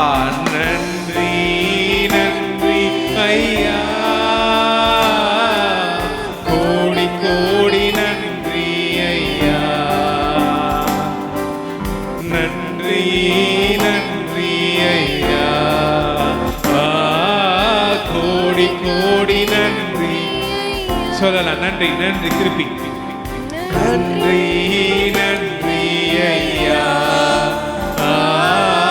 கோடி கோடி நன்றி ஐயா. இரவும் பகலும் என்னை நினைத்து இதுவரை நடத்தினீரே. இரவும் பகலும் என்னை நினைத்து இதுவரை நடத்தினீரே. நன்றி நன்றி ஐயா. கோடி கோடி நன்றி ஐயா. கைகளை உயர்த்தி இருக்கட்டும், கைகளை உயர்த்தி இருக்கட்டும். நன்றி. நீங்க பெற்றுக்கொள்ள போகிறீங்க. எந்தெந்த இடத்துல தடைகளை பார்த்துட்டு இருக்கீங்களோ தடைகள் விலக போகிறது. எந்தெந்த இடத்துல சுகவீனத்தை பார்த்துட்டு இருக்கீங்களோ சுகம் உங்களுக்கு ஏற்பட போகிறது. வியாதிகள் ஓட போகிறது. ஒரு நீங்க கடன்ல இருப்பது தேவனுக்கு இஷ்டம் இல்லை. நீங்க ஏதோ வாழ்ந்து பிழைப்பது அவருக்கு இஷ்டம் இல்லை. ஒரு நீங்க ஜீவனை பெற்றுக்கொண்டவங்களாக வாழும். ஒரு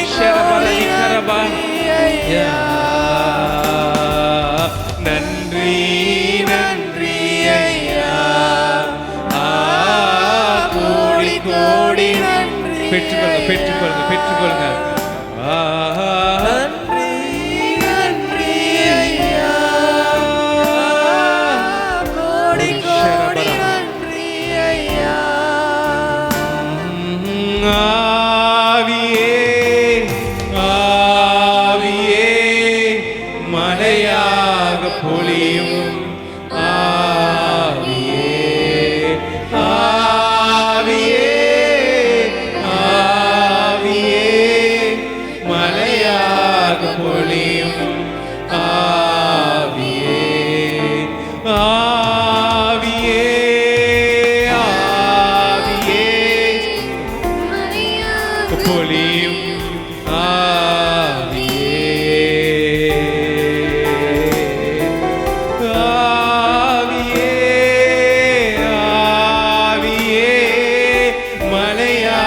பொழியும்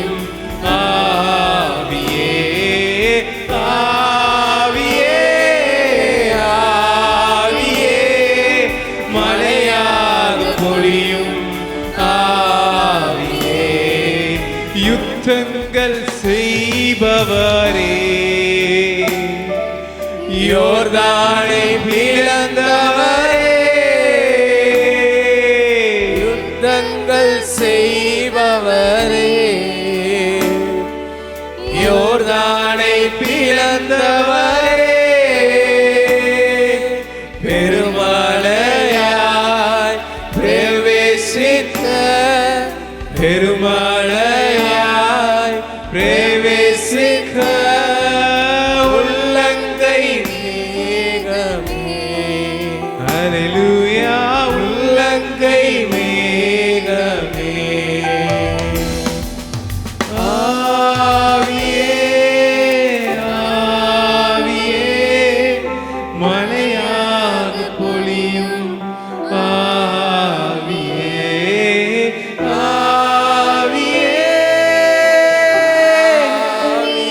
பரிசுத்த ஆவியே, ஆவியே மென்மையானவரே, மேக ஸ்தம்பமே,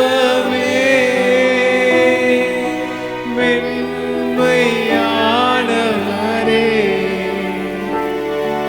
மேக ஸ்தம்பமே.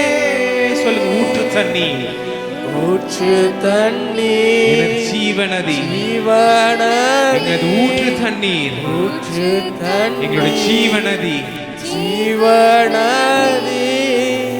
ஆனந்த தைலமே, ஆனந்த தைலமே.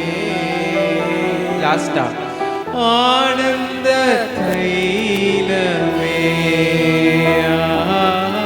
ஆனந்த தைலமே. நன்றி இயேசுப்பா, எங்களோடு நீங்க இடைப்பட்டதுக்காக நான் நன்றி சொல்றேன்.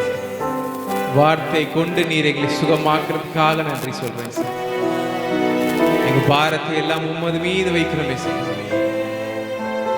கிறிஸ்துவனால நாங்க பலன் அடைவதற்காக நான் நன்றி சொல்றேன் சார். எங்களுடைய பலன், எங்களுடைய ஜீவன் கிறிஸ்து கிட்ட இருக்கிறதுக்காக நான் நன்றி சொல்றேன் சார். பரிசுத்த ஆவியானவர் எங்கள் வாழ்க்கையில் நாங்கள் எங்க போனாலும் எங்களுக்கு முன்பாக சென்று எல்லா கோணலானவைகள் நேராக்கிறதுக்காக நான் நன்றி சொல்றேன். மறுபடியும் பிறந்தவராக நாங்கள் இருக்கிறதுக்காக நன்றி. பரலோக ராஜ்யத்தின் பங்காளர்களாக இருக்கிறதுக்காக நான் நன்றி சொல்றேன். இந்த ஆராதனையை நேசிச்சதுக்காக நான் நன்றி சொல்றேன். ஆராதிச்ச ஒருவர்களை நான் ஆசீர்வதிக்கிறேன். இடம் கொள்ளாமல் பெருகு மட்டும் அவர்களை ஆசீர்வதிக்கவே ஆசீர்வதிப்பேன் என்று சொல்லியிருக்கிறீர். நீர் ஆசீர்வாதங்களுக்கு மேல நாங்கள் நடக்கிறதுக்காக நன்றி. இந்த மாதத்துக்காக நாங்கள் நன்றி சொல்றோம். இந்த மாதத்தை நன்மையாக எங்களை முடிக்க வைக்கிறதுக்காக நாங்கள் நன்றி சொல்றோம்.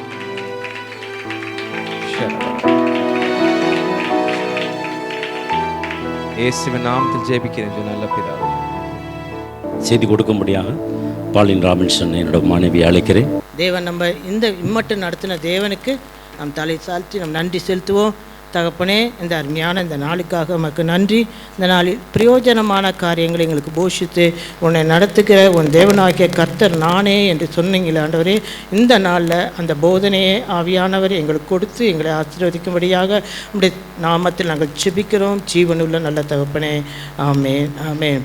அதனால் இந்த இடத்த எனக்கு கொடுத்த போதகர் அவர்களுக்கும் சபையார் அவர்களுக்கும் என் மனமார்ந்த நன்றியை நான் தெரிவித்துக் கொள்கிறேன். இப்போ நம்ம எடுத்துக்கொள்வோம். கலாத்தியர் 4ஆம் அதிகாரம் 22லேருந்து வாசிப்போம். 22 26 வரைக்கும் வாசிப்போம். ஆபிரகாமுக்கு 2 குமாரர் இருந்தார்கள் என்று எழுதியிருக்கிறது. ஒருவன் அடிமையானவள் இடத்தில் பிறந்தவன், ஒருவன் சுயாதீனம் உள்ளவனிடத்தில் பிறந்தவன். அடிமையானவனிடத்தில் பிறந்தவன் மாம்சத்தின்படி பிறந்தான், சுயாதீனம் உள்ளவளிடத்தில் பிறந்தவன் வாக்குத்தத்தத்தின்படி பிறந்தான். இவைகள் ஞான அர்த்தம் உள்ளவைகள். அந்த ஸ்திரீகள் 2 ஏற்பாடுகளாம். ஒன்று சீனாய் மலையில் உண்டான ஏற்பாடு, அது அடிமைத்தனத்திற்குள்ளாக பெறுகிறது. ஆகார் என்பவள் தானே. ஆகார் என்பது அரபி தேசத்தில் உள்ள சீனாய் மலை. அந்த ஆகார் இப்பொழுது இருக்கிற எருசலேமுக்கு சரி. இவள் தன் பிள்ளைகளோட கூட அடிமைப்பட்டிருக்கிறாளே. மேலான எருசலேமோ சுயாதீனம் உள்ளவள், அவளே நம் எல்லாருக்கும் தாயானவள். ஆமென். இந்த நாளில் நம்ம வாசித்தபடி ஆபிரகாமுக்கு 2 குமாரர்கள் இருந்தார்கள் அப்படின்னு சொல்லி இந்த வசனம் ஆரம்பிக்குது. பவுல் அப்போஸ்தலர் கலாத்தியருக்கு எழுதின இந்த காரியங்களில் இந்த 2 குமாரர்கள் இஸ்மவேல், ஆபிரகாமின் முதல் மகன் இஸ்மவேல், அதுக்கு அடுத்தது பிறந்தது ஈசாக்கு. இஸ்மவேல் மாம்சத்தின்படி பிறந்த பிள்ளை, அதே இது ஈசாக்கு வாக்குத்தத்தத்தின்படி பிறந்த பிள்ளை. இதை தான் இந்த இது வச்சு. அப்போ அந்த இஸ்மவேல் பிறந்தது எப்படின்னா அடிமைத்தனத்தில் ஆகார் என்ற எகிப்திய ஸ்திரீக்கு பிறந்த ஒரு மகனாக இருக்கிறான். இப்போ இந்த 24ஆம் வசனத்தில் இவைகள் ஞான அர்த்தம் உள்ளவைகள், இவைகள் ஏதோ பேர் கொடுத்து ஒரு விளக்கம் கொடுத்தாலும் இவைகள் என்ன இருக்குது, ஞான அர்த்தம், அதுக்குள்ளே ஒரு ஆழமான ஒரு அர்த்தம் அடங்கியிருக்கிறது. அந்த ஸ்திரீகள் 2 ஏற்பாடுகளாம் முக்கியமான 2 காரியங்களை நமக்கு சொல்லும்படியாக இந்த இடத்துல கர்த்தர் பதிவு செய்து வைத்திருக்கிறார்.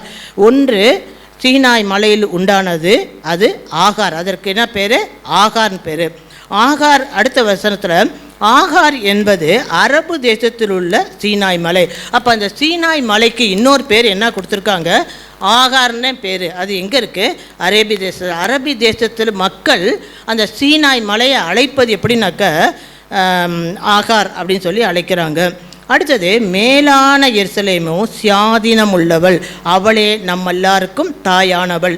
இது யாரை பற்றி சொல்லப்பட்டிருக்கு அப்படின்னு பார்க்கும்போது ஆபிரகாமுடைய மனைவி சாராளை பற்றி சொல்லப்பட்டதாக இருக்குது. சாராள் எப்படிப்பட்டவள்? வாக்குத்தத்தத்தின்படி நடந்து இந்த நாளில் நம்ம எல்லா யூதர்களுக்கெல்லாம் தாயாக விளங்கத்தக்க அவள் சுயாதீனம் உள்ளவள் என்று சொல்லப்பட்டிருக்கிறது. சரி, இப்போ நம்ம சாதாரணமாக இந்த காரியத்தை நம்ம மனசில் வச்சு நம்ம ஒரு இதை பார்க்க போகிறோம். ஞான அர்த்தம் உள்ளவைகள், இவைகள் 2 ஏற்பாடுகளாம் அப்படின்னு சொல்லி நம்ம இந்த வேதத்தில் நம்ம இந்த பகுதியில் பவுல் அப்போஸ்தலர் எழுதி வச்சிருக்கிறார். நம்ம வேதத்தில் பார்க்கும்போது பல பர்வதங்களை குறித்து சொல்லப்பட்டிருக்குது. ஆனால் மிக மிக முக்கியமான பர்வதங்கள் 2. அது ஒன்று சீனாய் மலை, இன்னொன்று சீயோன் மலை. பழைய ஏற்பாட்டில் பார்க்கும்போது அது என்ன மலை? சீனாய் மலை. புதிய ஏற்பாட்டில் பார்க்கும்போது முக்கியத்துவம் வாய்ந்த மலை எதுன்னு பார்க்கும்போது சீயோன் மலை. இந்த மலைகள் எல்லாம் எப்படி அழைக்கப்படுதுன்னா கர்த்தருடைய பர்வதங்கள். ஏன்னா கர்த்தருக்கும் அந்த மலைக்கும் ஒரு தொடர்பு இருக்குது. இதன் மூலமாக யார் தொடர்பு பண்ணுறோம்? நாமளும் அந்த தொடர்புக்குள்ளே கடந்து வருகிறோம். இவைகளுக்கு என்ன பேர்? கர்த்தருடைய பர்வதம் என்று பேர். சரி, முதல் மலை சீனாய் மலையை குறித்து நாம் வாசிக்கலாம். யாத்திராகமம் 24:16-18 வசனங்கள். கர்த்தருடைய மகிமை சீனாய் மலையின் மேல் தங்கியிருந்தது. மேகம் 6 நாள் அதை மூடியிருந்தது. 7ஆம் நாளில் அவர் மேகத்தின் நடுவிலிருந்து மோசேயை கூப்பிட்டார். மலையின் கொடுமுடியிலே கர்த்தருடைய மகிமையின் காட்சி இஸ்ரவேல் புத்திரருடைய கண்களுக்கு பட்சிக்கிற அக்கினியைப் போல் இருந்தது. மோசே மேகத்தின் நடுவிலே பிரவேசித்து மலையின் மேல் ஏறி இரவும் பகலும் 40 நாள் மலையில் இருந்தான். இப்போ இங்கே சீனாய் மலை குறித்த ஒரு சின்ன இன்ட்ரோடக்ஷன் இங்கே கொடுக்கப்படுது. இப்போ இந்த ஜனங்க என்ன செய்கிறாங்க? எகிப்திலேருந்து கானானுக்கு கடந்து வர அந்த சூழ்நிலையில் இந்த சீனாய் மலையில் ஒரு சில காலங்கள் அவங்க தங்கி இருக்கிறபடியான ஒரு காரியம் நடந்தது. அதை தான் குறித்து இங்கே பார்த்துருக்கோம். அதாவது மோசேயினால் வழி நடத்தப்பட்ட ஜனங்கள் இந்த சீனாய் மலையில் ஏறி சில காரியங்களை பெற்றுக்கொண்டார்கள். அடுத்த மலையை குறித்து நம்ம பார்க்கும்போது ஏசாயா புத்தகம், தீர்க்கதரிசன புஸ்தகம் 2ஆம் அதிகாரம் 3ஆம் வசனத்தை வாசிக்கலாம். ஏசாயா தீர்க்கதரிசன புஸ்தகம் 2ஆம் அதிகாரம் 3ஆம் வசனத்தை படி. திரளான ஜனங்கள் புறப்பட்டு வந்து நாம் கர்த்தரின் பர்வதத்துக்கும் யாக்கோபின் தேவனுடைய ஆலயத்துக்கும் போவோம் வாருங்கள். அவர் தமது வழிகளை நமக்கு போதிப்பார். நாம் அவர் பாதைகளில் நடப்போம் என்பார்கள்.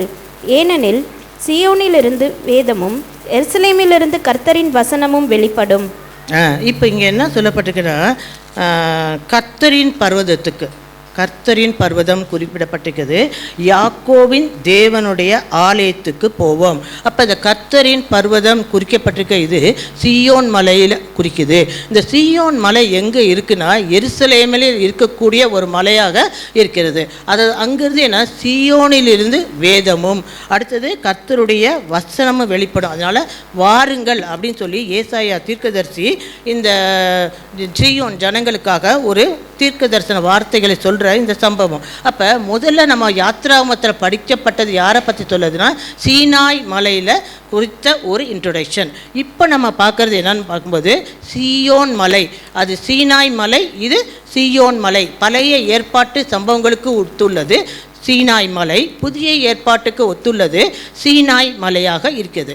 இந்த ரெண்டு மலைகளிலும் சில முக்கியமான சம்பவங்கள் நடந்தது. அதுதான் இந்த நாட்களில் பார்க்க போகிறோம். அதுதான் நம்ம இப்போ வாசித்த இந்த பகுதிக்கு ஒரு அடித்தளமாக அமைஞ்சிருக்குது. நம்ம எடுத்து வாசிப்போம். யாத்ராகமம் 19ஆம் அதிகாரம் 16லேருந்து 19 வசனங்களை வாசிப்போம். யாத்ராகமம் 19ஆம் அதிகாரம். நாள் விடியற்காலத்தில் இடி முழக்கங்களும் மின்னல்களும் மலையின் மேல் கார் மேகமும் மகா பலத்த எக்கால சத்தமும் உண்டாயிற்று. பாளையத்தில் இருந்த ஜனங்கள் எல்லாரும் நடுங்கினார்கள். அப்பொழுது ஜனங்கள் தேவனுக்கு எதிர்கொண்டு போக மோசே அவர்களை பாளையத்திலிருந்து புறப்பட பண்ணினான். அவர்கள் மலையின் அடிவாரத்தில் நின்றார்கள். கர்த்தர் சீனாய் மலையின் மேல் அக்கினியில் இறங்கினபடியால் அது முழுவதும் புகைக்காடாயிருந்தது. அந்த புகை சூளையின் புகையைப் போல் எழும்பிற்று. மலை முழுவதும் மிகவும் அதிர்ந்தது. எக்கால சத்தம் வர வர மிகவும் பலமாய் தொனித்தது. மோசே பேசினான். தேவன் அவனுக்கு வாக்கினால் மறுமொழி கொடுத்தார். இங்கே சீனாய் மலையில் ஒரு பயங்கரமான ஒரு அனுபவத்துக்குள்ளே ஜனங்கள் வராங்க. இந்த வசனத்தில் சொல்லப்பட்டது படி என்னென்னா ஜனங்கள் எல்லாரும் நடுங்கினார்களாம். ஏன் நடுங்கினார்கள் பார்க்கும்போது இடி முழக்கங்கள், மின்னல்கள், மலையின் கார் மேகம், மலை மேலே என்ன வந்துச்சு, கார் மேகம், காரில் சூழ்ந்து கொண்டது. எப்படி காரில் சூழ்ந்து கொண்டதுன்னா அந்த அக்னியாய் பற்றி எரியுது அந்த மலை.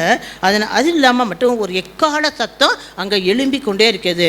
அடுத்தது பின்னாடி நம்ம பார்க்கும்போது அந்த எக்கால சத்தம் எப்படின்னா வர வர வர அதிகரித்து கொண்டே இருக்க. மக்கள் எல்லாம் அடிவாரத்தில் இருக்கிறாங்க. மேலே இந்த மாதிரி ஒரு சம்பவம் சீனாய் மலையில் நடந்து கொண்டிருக்கிறது. அப்போ எல்லாரும் பயப்படுறாங்க. ஏன் இப்படிப்பட்ட நேரத்தில் ஆவியானவர் தேவன் இப்படியாக மக்களுக்கு தான் எவ்வளவு வல்லமை உள்ளவர், தான் எவ்வளவு பராக்கிரமம் உள்ளவர் அப்படிங்கிறத எண்ணத்தை இந்த ஜனங்க மத்தியில் ஒரு பயபக்தியை கொண்டு வரணும் அப்படிங்கிறதுக்காக ஆண்டவர் இத்தகைய காரியங்களை மகிமையாக இந்த சீனாய் மலையில் அவர் கட்டளையிடுறார். இந்த சம்பவத்துக்கு இந்த ஜனங்கள் வர்றதுக்கு எப்படி வந்தாங்க, என்ன வந்தாங்க அப்படிங்கிறத நம்ம கொஞ்சம் ஆராய்ஞ்சு பார்க்கணும். இந்த ஜனங்கள் எல்லாரும் எகிப்திலிருந்து விடுதலை ஆகி கடந்து வராங்க. எகிப்தில் விடுதலை ஆன அன்று நடந்தது என்ன அப்படின்னு பார்க்கும்போது அது ஆபிப் மாதம் 15ஆம் நாள் 14ஆம் நாள் இரவு பஸ்காவை ஆச்சரிக்க வேண்டிய ஒரு சூழ்நிலையில் வராங்க. ஏன்னா தலைச்சன் பிள்ளை சங்காரம் நடக்க போது இஸ்ரவேல் ஜனங்கள் எல்லாம் பாதுகாப்புக்கு வரணும்னு சொல்லி ஆண்டவர் என்ன சொல்கிறாரு, உங்கள் குடும்பத்துக்கு ஏற்றபடி ஒரு ஆட்டுக்குட்டியை தேர்ந்தெடுத்துங்க. அந்த ஆட்டுக்குட்டி ஆண் ஆட்டுக்குட்டியாக இருக்கணும். 1 வயது நிரம்பிய ஆட்டுக்குட்டியாக நீங்கள் இருக்கணும். அந்த மாதிரி இதை எடுத்து அதை அடித்து அதனுடைய இரத்தத்தை என்ன செய்யணும், வீட்டின் நிலைக்கால்களில் நீங்கள் பூசி வச்சிடணும். அப்படி பூசி வச்சுட்டாக்க உங்கள் வீட்டில் என்ன செய்யுது, தலைச்சன் பிள்ளை சங்காரம் நடக்காது. அந்த தூதன் என்ன செய்வான், இரத்தத்தை பார்த்து கடந்து போவோம் அப்படின்னு சொல்லி ஆண்டவர் ஒரு இன்ஸ்ட்ரக்ஷனை கொடுக்குறாரு. இந்த ஜனங்களும் அதே போல் அதை பின்பற்றி ஆட்டுக்குட்டியை அடித்து தன்னுடைய நிலைக்கால்களில் பூசி வச்சுருக்காங்க. அந்த 14ஆம் தேதி இரவு எல்லா எகிப்திய குடும்பங்களில், ராஜா வீட்டு குடும்பத்திலேருந்து கடைசி வரைக்கும் எல்லார் வீட்டில் தலைச்சன் பிள்ளை சங்காரம் மகா கூக்குரல் நடக்குது. அந்த நாளில் இந்த ஜனங்க என்ன பண்ணுறாங்கன்னா ஆட்டுக்குட்டியை அடித்து அந்த 15ஆம் தேதி விடியலில் 14ம் 15ம் சந்திக்கிற அந்த நேரத்தில் அவங்க எல்லாரும் என்ன செய்கிறாங்க, எகிப்திலேருந்து புறப்பட்டு கடந்து ஒவ்வொரு பகுதியாக வராங்க. ராமசேஸில் இருக்கிறாங்க, அதுக்கப்புறம் சுக்கோத்துக்கு வராங்க. இப்படி ஒவ்வொரு பகுதியாக அவங்க கடந்து கடந்து கடந்து கடந்து நடந்து வந்து ரெவிதீமுக்கு வந்து இப்போ எங்கே வந்திருக்காங்கன்னா சீன் வனாந்தரத்துக்கு கடந்து வந்திருக்கிறாங்க. நாம் எடுத்து 19ஆம் அதிகாரம் 1ஆம் வசனம் என்ன சொல்கிறது? இஸ்ரவேல் புத்திரர் எகிப்து தேசத்திலிருந்து புறப்பட்ட 3ஆம் மாதம் 1ஆம் நாளிலே சீனாய் வனாந்தரத்தில் சேர்ந்தார்கள். அப்போ இவங்க தங்கி இந்த மாதிரி வர இந்த நாட்களில் கடைசியாக அவங்க வந்து சேர்ந்த இடம் இந்த சீனாய் மலையினுடைய அடிவாரம். ஜனங்கள் எல்லாரும் இந்த மலையினுடைய அடிவாரத்தில் அவங்க எல்லாம் கேம்ப் போட்டு அவங்க இருக்கிறாங்க. மோசே மாத்திரம் என்ன செய்வார்? இந்த சீனாய் மலைக்கு ஏறி போய் ஆண்டவர்கிட்ட பேசிட்டு அவர் வருவார். இது அவருடைய வழக்கமாக இருந்துச்சு. ஆனால் அந்த மாதிரி ஒரு நாட்களில் தான் நடந்த சம்பவம் தான் இந்த 19ஆம் அதிகாரத்தில் நம்ம படித்தது. 3ஆம் நாள் விடியற் காலத்தில் இடி முழக்கங்களும் மின்னல்களும் மலையின் மேல் கார்மேகமும் மகாபலத்த எக்கால சத்தமும் உண்டாயிற்று. பாளையத்திலிருந்த ஜனங்கள் எல்லாரும் நடுங்கினார்கள். கர்த்தர் சீனாய் மலையின் மேல் அக்கினியில் இறங்கினபடியால் அது முழுவதும் புகை காடாய் இருந்தது. அந்த புகைச்சூளையின் புகையைப் போல எறும்பிற்று. மலை முழுவதும் மிகவும் அதிர்ந்தது. எக்கால சத்தம் வர வர மிகவும் பலமாய் துணித்தது. மோசே பேசினான், கர்த்தர் அவனுக்கு வாக்கினால் மறு உத்தரவு கொடுத்தான்ற இந்த சம்பவம் நடந்துச்சு. நம்ம அவங்க அந்த விடுதலை நாட்களில் இருந்து இந்த நாள் வரைக்கும் கணக்கு பார்க்கும்போது கிட்டத்தட்ட 50வது நாள், எகிப்திலிருந்து பிரயாணத்தை புறப்பட்ட 50வது நாள் அவங்க எங்கே வராங்க? இந்த சீனாய் மலையினுடைய அனுபவத்திற்குள்ளே அவங்க வரக்கூடியவங்களாக இருக்கிறாங்க. செங்கடலை கடந்து அவங்க சீனாய் மலைக்கு வருவதை நம்ம கணக்கிட்டு பார்க்கும்போது 50வது நாள் இத்தகைய அனுபவத்துக்குள்ளே வராங்க. அப்பொழுது மோசே தன் ஊழியக்காரனாக யோசுவாவோடு எழுந்து போனான். அங்கே போய் அடைஞ்ச அந்த 50வது நாள் நடந்த ஒரு சம்பவம். மோசே தேவ பர்வதத்தில் ஏறி போகையில் அவன் மூப்பரை நோக்கி, நாங்கள் உம்மிடத்தில் திரும்பி வர மட்டும் நீங்கள் இங்கே எங்களுக்காக காத்திருங்கள். ஆரோனும் ஊரோனும் உங்களிடத்தில் இருக்கிறான். ஒருவனுக்கு யாதொரு காரியம் உண்டானால் அவன் அவர்களிடத்தில் போகலாம் என்றான். இப்போ இவர் மோசே ஏறி போக ரெடியாக இருக்கிறாரு. அப்போ எல்லா ஜனங்கள் கீழே உள்ள ஜனங்களுக்கெல்லாம் யாரை விட்டுட்டு போகிறாரு? ஆரோனும் ஊரும் உங்களை பார்த்துக்குவாங்கன்னு சொல்கிறான். சொல்லிட்டு மோசே மலையின் மேல் ஏறின போது ஒரு மேகம் மலையை மூடிற்று. மோசே எங்கே ஏறி போகிறாரு? சீனாய் மலைக்கு ஏறி போகிறாரு. இப்படியே அங்கே சீனாய் மலையிலே 6 நாள் தங்கியிருக்கிறாரு. 7ஆம் நாள் அவர் மேகத்தின் நடுவிலிருந்து மோசே 6 நாள் தங்கியிருந்து தேவ சமூகத்தில் இருந்து தேவனுடைய கூக்குரலை சத்தத்தை கேட்டு மலையின் கொடுமுடியிலே கர்த்தருடைய மகிமையின் காட்சி இஸ்ரவேல் புத்திரருடைய கண்களுக்கு பச்சிக்கிற அக்கினி போல இருந்தது. மோசே மேகத்தின் நடுவிலே பிரவேசித்து மலையின் மேல் ஏறி இரவும் பகலும் 40 நாள் மலையில் இருந்தான். இப்போ என்ன இருக்கிறாரு? அந்த மலையில் போய் அங்கே தேவ சமூகத்தில் தேவனோடு அவர் உரையாடி கொண்டிருக்கார். என்ன உரையாடல் நடக்குது 2 பேருக்கும் அப்படின்னு பார்க்கும்போது இந்த ஜனங்களை எப்படி வழி நடத்தணும் அப்படிங்கிறது, இந்த ஜனங்கள் எப்படி வாழணும் கொள்ளணும், இதெல்லாம் ஆண்டவர் மோசேயோட பேசிக்கொண்டிருந்தார். இதனால தான் இத்தகைய காரியங்கள் ஏற்பட்டுச்சு. இது ஜனங்கள் புரிஞ்சு இந்த மோசைக்கு கீழ்ப்படியணும் அப்படிங்கிறதுக்காக தான் பலத்த பெரும் காற்று அந்த இடத்துல உண்டானுச்சு. இடி முழக்கம் சத்தம் உண்டானுச்சு. அக்கினி பற்றி எரியுது. சூளை போல என்னாச்சுன்னா புகை எழும்பிச்சான். அப்போ திக்கு திக்கு திக்கு திக்குன்னு மலை பற்றி எரிஞ்சிருக்கு. அது மாத்திரமில்ல, எக்கால சத்தம் அந்த இடத்துல வரத்துக்கு என்ன வாய்ப்பு அப்படின்னு பார்க்கும்போது இந்த ஜனங்களுக்கு அப்படி துணிச்சிருக்கு. கர்த்தர் பேசுறது இந்த ஜனங்களுக்கு எக்கால சத்தம் போல துணிச்சிருக்கலாம் அப்படின்னு சொல்லி நான் யோசிக்கிறேன். இப்படியாக பழைய ஏற்பாட்டில் தேவன் தன்னை வெளிப்படுத்துகிறாராக இருந்தார். அதே புதிய ஏற்பாட்டில் அதே ஆண்டவர் எப்படி செயல்படுகிறார் அப்படின்னு பார்க்கும்போது அப்போஸ்தலர் நடபடிகள் 2ஆம் அதிகாரம் 1-4 வசனம் வாசிக்கலாம். பெந்தெகோஸ்தே என்னும் நாள் வந்தபோது அவர்கள் எல்லாரும் ஒருமனப்பட்டு ஓரிடத்திலே வந்திருந்தார்கள். அப்பொழுது பலத்த காற்று அடிக்கிற முழக்கம் போல வானத்திலிருந்து சடிதியாய் ஒரு முழக்கம் உண்டாகி அவர்கள் உட்கார்ந்திருந்த வீடு முழுவதையும் நிரப்பிற்று. அல்லாமலும் அக்னிமயமான நாவுகள் போல பிரிந்திருக்கும் நாவுகள் அவர்களுக்கு காணப்பட்டு அவர்கள் ஒவ்வொருவர் மேலும் வந்து அமர்ந்தது. அவர்கள் எல்லாரும் பரிசுத்த ஆவியினாலே நிரப்பப்பட்டு ஆவியானவர் தங்களுக்கு தந்தருளின வரத்தின்படியே வெவ்வேறு பாஷைகளிலே பேசத் தொடங்கினார்கள். புதிய ஏற்பாட்டு எதற்கு அடையாளமாக இருக்குது? சீனாய் மலையின் அனுபவத்துக்கு இதை ஒப்பிடப்படுகிறது. அப்போ இந்த சீனாய் மலையில் என்ன நடந்துச்சு அப்படின்போது ஒரு பெந்தெகோஸ்தே என்ற ஒரு நாள் அப்படின்னு சொல்லி இங்கே கொடுக்கப்பட்டிருக்குது. அப்போ எல்லாரும் ஒரு இடத்துல ஆண்டவர் சொல்லிட்டு போனார், நான் உங்கள் மேலே என்ன செய்வேன், அபிஷேகத்தை ஊற்றுவேன், எல்லாரும் ஒரு இடத்துல காத்துருங்க அப்படின்னு சொல்லி ஆண்டவர் சொல்லிட்டு தான் போகிறாரு. அப்போ 120 பேர் மேல் வீட்டு அறையில் விசுவாசத்தோடு காத்திருக்கும் போது அங்கே என்ன நடந்துச்சா, அக்னிமயமான நாவுகள் போல பிரிந்திருக்கும் நாவுகள் அவர்களுக்கு காணப்பட்டு அவர்கள் ஒவ்வொருவர் மேலும் வந்து அமர்ந்தது. அவர்கள் எல்லாரும் பரிசுத்த ஆவியினால் நிரப்பப்பட்டு ஆவியானவர் தங்களுக்கு தந்திருந்த வாக்கின்படி வெவ்வேறு பாஷைகளில் பேசத் தொடங்கினார்கள். பரிசுத்த ஆவியானோட அபிஷேகம் அங்கே கடந்து வருது. இந்த சம்பவத்தை நம்ம கொஞ்சம் கணக்கிட்டு பார்க்கணும். இந்த சம்பவம் எப்போ நடந்துச்சுன்னு பார்க்கும்போது சுமார் 1200 வருடங்களுக்கு பிறகு அதே ஆபிப் மாதம் 1ஆம் மாதம் அதே 15ஆம் நாள் இதே சம்பவம் எங்கே நடக்குதுனாக்கா எருசலேமில் உள்ள சீயோன் மலையில் நடந்ததாக காணப்படுகிறது. பெந்தெகோஸ்தே அப்படின்னா என்னன்னாக்கா 50ஆவது நாள். எதற்கு 50ஆவது நாள் அப்படின்னு நம்ம பார்க்கும்போது இயேசு கிறிஸ்து மரித்து உயிர்த்தெழுந்து தன்னை நிறைய சீஷர்களுக்கு தன்னை வெளிப்படுத்துகிறாரு. அந்த மாதிரி அவர் உயிரோடு இருந்த அந்த மரித்து மீண்டும் உயிர்த்தெழுந்த பிறகு 50ஆவது நாள் இந்த ஜனங்க என்ன சொன்னால் இந்த சீயோன் மலையின் அனுபவத்துக்குள்ளே கடந்து வராங்க. முதல்ல வந்தது சீனாய் மலையின் அனுபவம், அது மோசேயோட சம்பந்தப்பட்டது. அப்போ இங்கே சீனாய் மலையின் அனுபவம் யாரோடனா இயேசு கிறிஸ்து மரித்து உயிர்த்தெழுந்த பிறகு 50ஆவது நாள் இந்த காரியங்கள். என்ன காரியம் நடந்துச்சு? அங்கே பலத்த அக்கினி நடந்துச்சு, இடி முழக்கம் வந்துச்சு, மலை பற்றி எரிஞ்சிச்சு.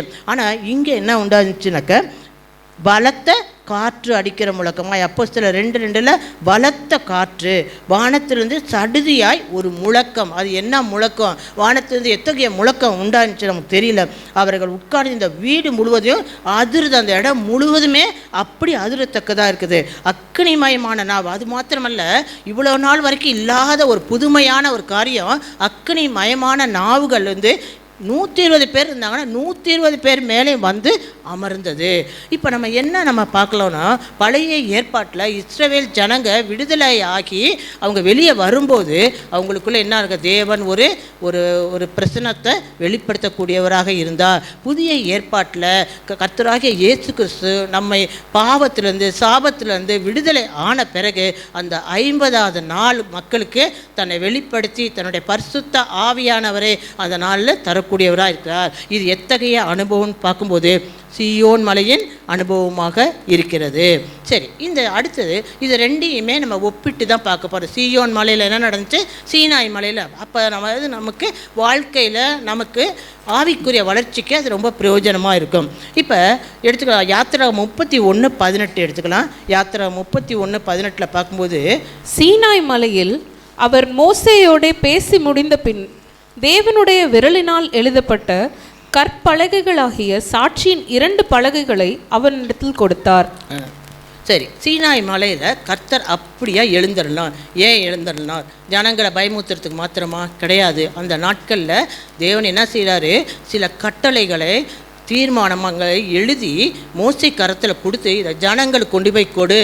இவங்க என்ன செய்வாங்க, பின்பற்றி கர்த்தருக்கு பிரியமாக அவங்க வாழ்வாங்கன்னு சொல்லிட்டு அந்த சீனாய் மலையில் 40 நாள் போய் உபாசம் இருக்கிறாரு மோசே. நம்ம பார்த்தோம். அவர்கிட்ட என்ன ஆண்டவர் கொடுத்து அனுப்புகிறாரு, நியாய பிரமாணம் என்ற கற்பலகையை கொண்டு வந்து கொடுக்கக்கூடியவராக இருக்கிறார். அப்போ சீனாய் மலையின் அனுபவம் எதை கொடுக்கக்கூடியதாக இருக்குது? கற்பலகையை கொடுக்கக்கூடியதாக, உடன்படிக்கை நியாய பிரமாணத்தை கொடுக்கக்கூடியதாக இருந்தது. அப்போ இதை ஒரு வார்த்தை வருது, சீனாய் மலையில் அவர் மோசேயோட பேசி முடிந்த பின்பு. மோசேயோட பேசுகிறார், சில காரியங்களை சொல்கிறாரு. தேவனுடைய விரலினால் எழுதப்பட்ட கற்பலகைகளாக சாட்சியின் 2 பலகைகளை அவரிடத்தில் கொடுத்தார்கள். அப்போ தேவனுடைய விரல் தான் எதை எழுதியிருக்குது, இந்த கட்டளைகளை எழுதி கொடுத்ததா இருக்குது. அப்போ அந்த தேவனுடைய விரல் அப்படிங்கிறது எதை குறிக்குது, யாரை குறிக்குது அப்படின்னு சொல்லி பார்க்கும்போது அது பரிசுத்த ஆவியானவரை குறிக்கிறது. ஏன் பரிசுத்த ஆவியான குறிக்கிறது அப்படின்னு நம்ம சொல்லும்போது, பரிசுத்த ஆவியானவருக்கு தான் தேவனை குறித்த முழு விவகாரமும் தெரியும். நம்ம சாதாரண மனுஷ நிலைமையில் இருந்து அவரை அறிந்து கொள்ளவே முடியாது. அவர் அந்த இடத்துல இருந்து அவரை அங்கே தேவனுக்கு பிரியமான காரியங்கள், தேவனுக்கு எது பிடிக்கும், இந்த ஜனங்களுக்கு எது நல்லது, இதெல்லாம் அவர் என்ன செய்கிறாரு, கட்டளையாக உட்காந்து எழுதி இந்த மக்களுக்கு கொடுக்கணும்னு சொல்லி அந்த நாளில் இந்த காரியங்கள் அருளப்பட்டது. இதை பரிசுத்த ஆவியானவர் தான் நமக்கு எழுதி கொடுத்தாங்க. ஆனால் இந்த காரியத்தில் பார்க்கும்போது இந்த நியாயப்பிரமாணத்தை ஜனங்களுக்கு கொடுத்துட்டார் ஆண்டவர். இப்படி நடங்க அப்படி நடங்கன்னு கட்டளைகளை எழுதி கொடுத்துட்டார். ஏன்னா அந்த ஜனங்க கெட்டு போயிடக்கூடாது அப்படிங்கிறதுக்காக. ஆனால் இந்த நியாயப்பிரமாணத்தை ஜனங்களால் என்ன பண்ண முடியல, முழுமையாக கடைப்பிடிக்க முடியவில்லை, கீழ்ப்படிய முடியவில்லை, அவங்களால அதைப்படி வாழ முடியவில்லை. அந்த நியாயப்பிரமாணத்தின் கட்டளைகளை அவங்க நிறைவேற்றவே முடியல. இதற்கு அவங்க என்ன செஞ்சாங்க, ரொம்ப கடினப்பட்டாங்க. அதனால தான் ஆண்டவர் என்ன செஞ்சார், இந்த புதிய ஏற்பாட்டில் சீயோன் மலையில் அதை எழுதி கொடுத்த ஆவியானவரே எல்லாரோடும் வந்துட்டார். உங்களுக்கு கட்டளைகளை கைக்கொள்ள முடியல, ஆனால் இந்த கட்டளைகளை எழுதின ஆவியானவரை நானே என்ன செய்கிறேன், உங்களுக்கு அனுப்புகிறேன். அவர் என்ன செய்வார், உங்களுக்குள்ளே இருந்து உங்களுடைய பலவீனங்களை எல்லாம் மேற்கொள்ளத்தக்க கிருபையை கொடுப்பார். அப்போ சீனாய் மலையில் கொடுக்கப்பட்ட காரியங்கள் என்னன்னு பார்க்கும்போது, கட்டளைகள், கற்பனைகள், மக்களுக்கு கடினமாக வாழ முடியாமல் நிறைவேற்ற முடியாத காரியங்களை சீயோன் மலையில் கொடுத்தார். ஆனால் சீனாய் மலையில் வரும்போது அதை எழுதின பரிசுத்த ஆவியானவரே இந்த 120 பேர் மேலேயும் அக்னி மயமாக இறங்கி அவர்கள் ஒவ்வொருக்குள்ளேயும் அவர் கடந்து வரத்தக்கவனாக இருந்தார். இப்படி அப்போ பழைய ஏற்பாட்டில் கட்டளை கொடுத்த ஆவியானவர் புதிய ஏற்பாட்டில் சீயோன் மலை அனுபவத்தில் பலப்படுத்துகிற ஆவியானவராக வருகிறார். உன்னால் கட்டளை பிரமாணங்களை கை கொள்ள முடியலையே, உனக்கு ஒரு பலன் இல்லையே, உன்னை பலப்படுத்துகிற ஆவியானவர் நான் உனக்குள்ளே கடந்து வந்துட்டேன், இப்போ நீ என்ன பண்ணுவ, எளிதாக நீ நடந்து போகலாம் அப்படின்னு சொல்லி ஆண்டவர் காரியங்களை கொடுக்கக்கூடியவராக இருக்கிறாரு. அப்போ பழைய ஏற்பாட்டில் நியாய பிரமாணத்தை ஆண்டவர் கொடுக்கிறாரு. இது எங்கேருந்து இறங்கி வருகிறது அப்படின்னு பார்க்கும்போது, சீனாய் மலையிலேருந்து இறங்கி வந்து நம்ம பார்க்குறோம். சீனாய் மலையில் அவர் மோசையோட பேசின பிறகு தேவனுடைய விரலினால் எழுதப்பட்ட கற்பலகைகளாக சாட்சியின் 2 பலகைகளை அவர்களுக்கு கொடுத்தார். அப்போ இப்படி சீனாய் மலையிலிருந்து கடந்து வந்த இந்த கற்பனைகள் அடுத்து எங்கு கடந்து போகுது அப்படின்னு பார்க்கும்போது, மோசே எழுப்பின ஆசரிப்பு கூடாரம். இந்த ஜனங்கள் வனாந்திரத்தில் வழி நடந்து வரும்போது தேவனை துதிக்கிறதுக்காக ஒரு வாசஸ்தலத்தை ஏற்படுத்தியிருந்தார். அந்த வாசஸ்தலங்களுக்கு கடந்து வருகிறது. அப்போ அந்த வாசஸ்தலங்கள் இதெல்லாம் காரியங்களாக முடிஞ்ச பிறகு சாலமோன் ஆண்டவருக்கென்று ஒரு ஆலயத்தை கட்டினார். இங்கே கொஞ்ச நாள் இருந்த பிறகு இந்த கற்பலகைகள் எங்குக்கு மூவ் ஆகுதுன்னு பார்க்கும்போது, சாலமோன் கைகளினால் கட்டிய அந்த ஆலயத்திற்குள்ள இவைகள் கடந்து போய் அங்கே இருக்குது. நம்ம எடுத்து வாசிக்கலாம். 2 நாளாகமும் 5 அதிகாரம் 7-8 வாசிக்கலாம். அப்படியே ஆசாரியர் கர்த்தருடைய உடன்படிக்கை பெட்டியை ஆலயத்தின் சந்நிதியாகிய மகா பரிசுத்தமான ஸ்தலத்திலே கேருபீன்களுடைய செட்டைகளுக்கு கீழாக கொண்டு வந்து வைத்தார்கள். கேருபீன்கள் பெட்டியிருக்கும் ஸ்தானத்தின் மேல் தங்கள் 2 செட்டைகளை விரித்து உயர இருந்து பெட்டியையும் அதன் தண்டுகளையும் மூடிக்கொண்டு இருந்தது. இப்படி தான் இந்த சீனாய் மலையிலேருந்து கொடுக்கப்பட்ட அந்த கட்டளைகள் கற்பனைகளும் இப்போ எங்கே வந்துருச்சு, கைகளினால் கட்டப்பட்ட சாலமோன் கட்டிய அந்த தேவாலயத்திற்குள்ளே கடந்து வந்து அந்த கேருபீன்கள் மத்தியில் அவைகள் வைக்கப்பட்டு உடன்படிக்கை பெட்டிகளாக அங்கு கடந்து வந்திருக்குது.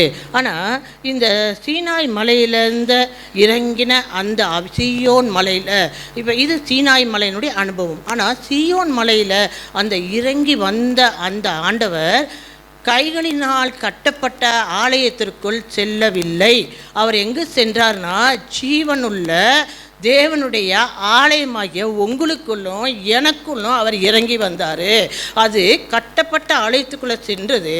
இது ஜீவனுள்ள ஆலயமாகிய உங்களுக்குள்ளும் எனக்குள்ளும் அவர் வந்து, அப்போ தேவ பிரசன்னம் இப்போ எங்கே வந்துருச்சு, நமக்குள்ளே வந்துருச்சு.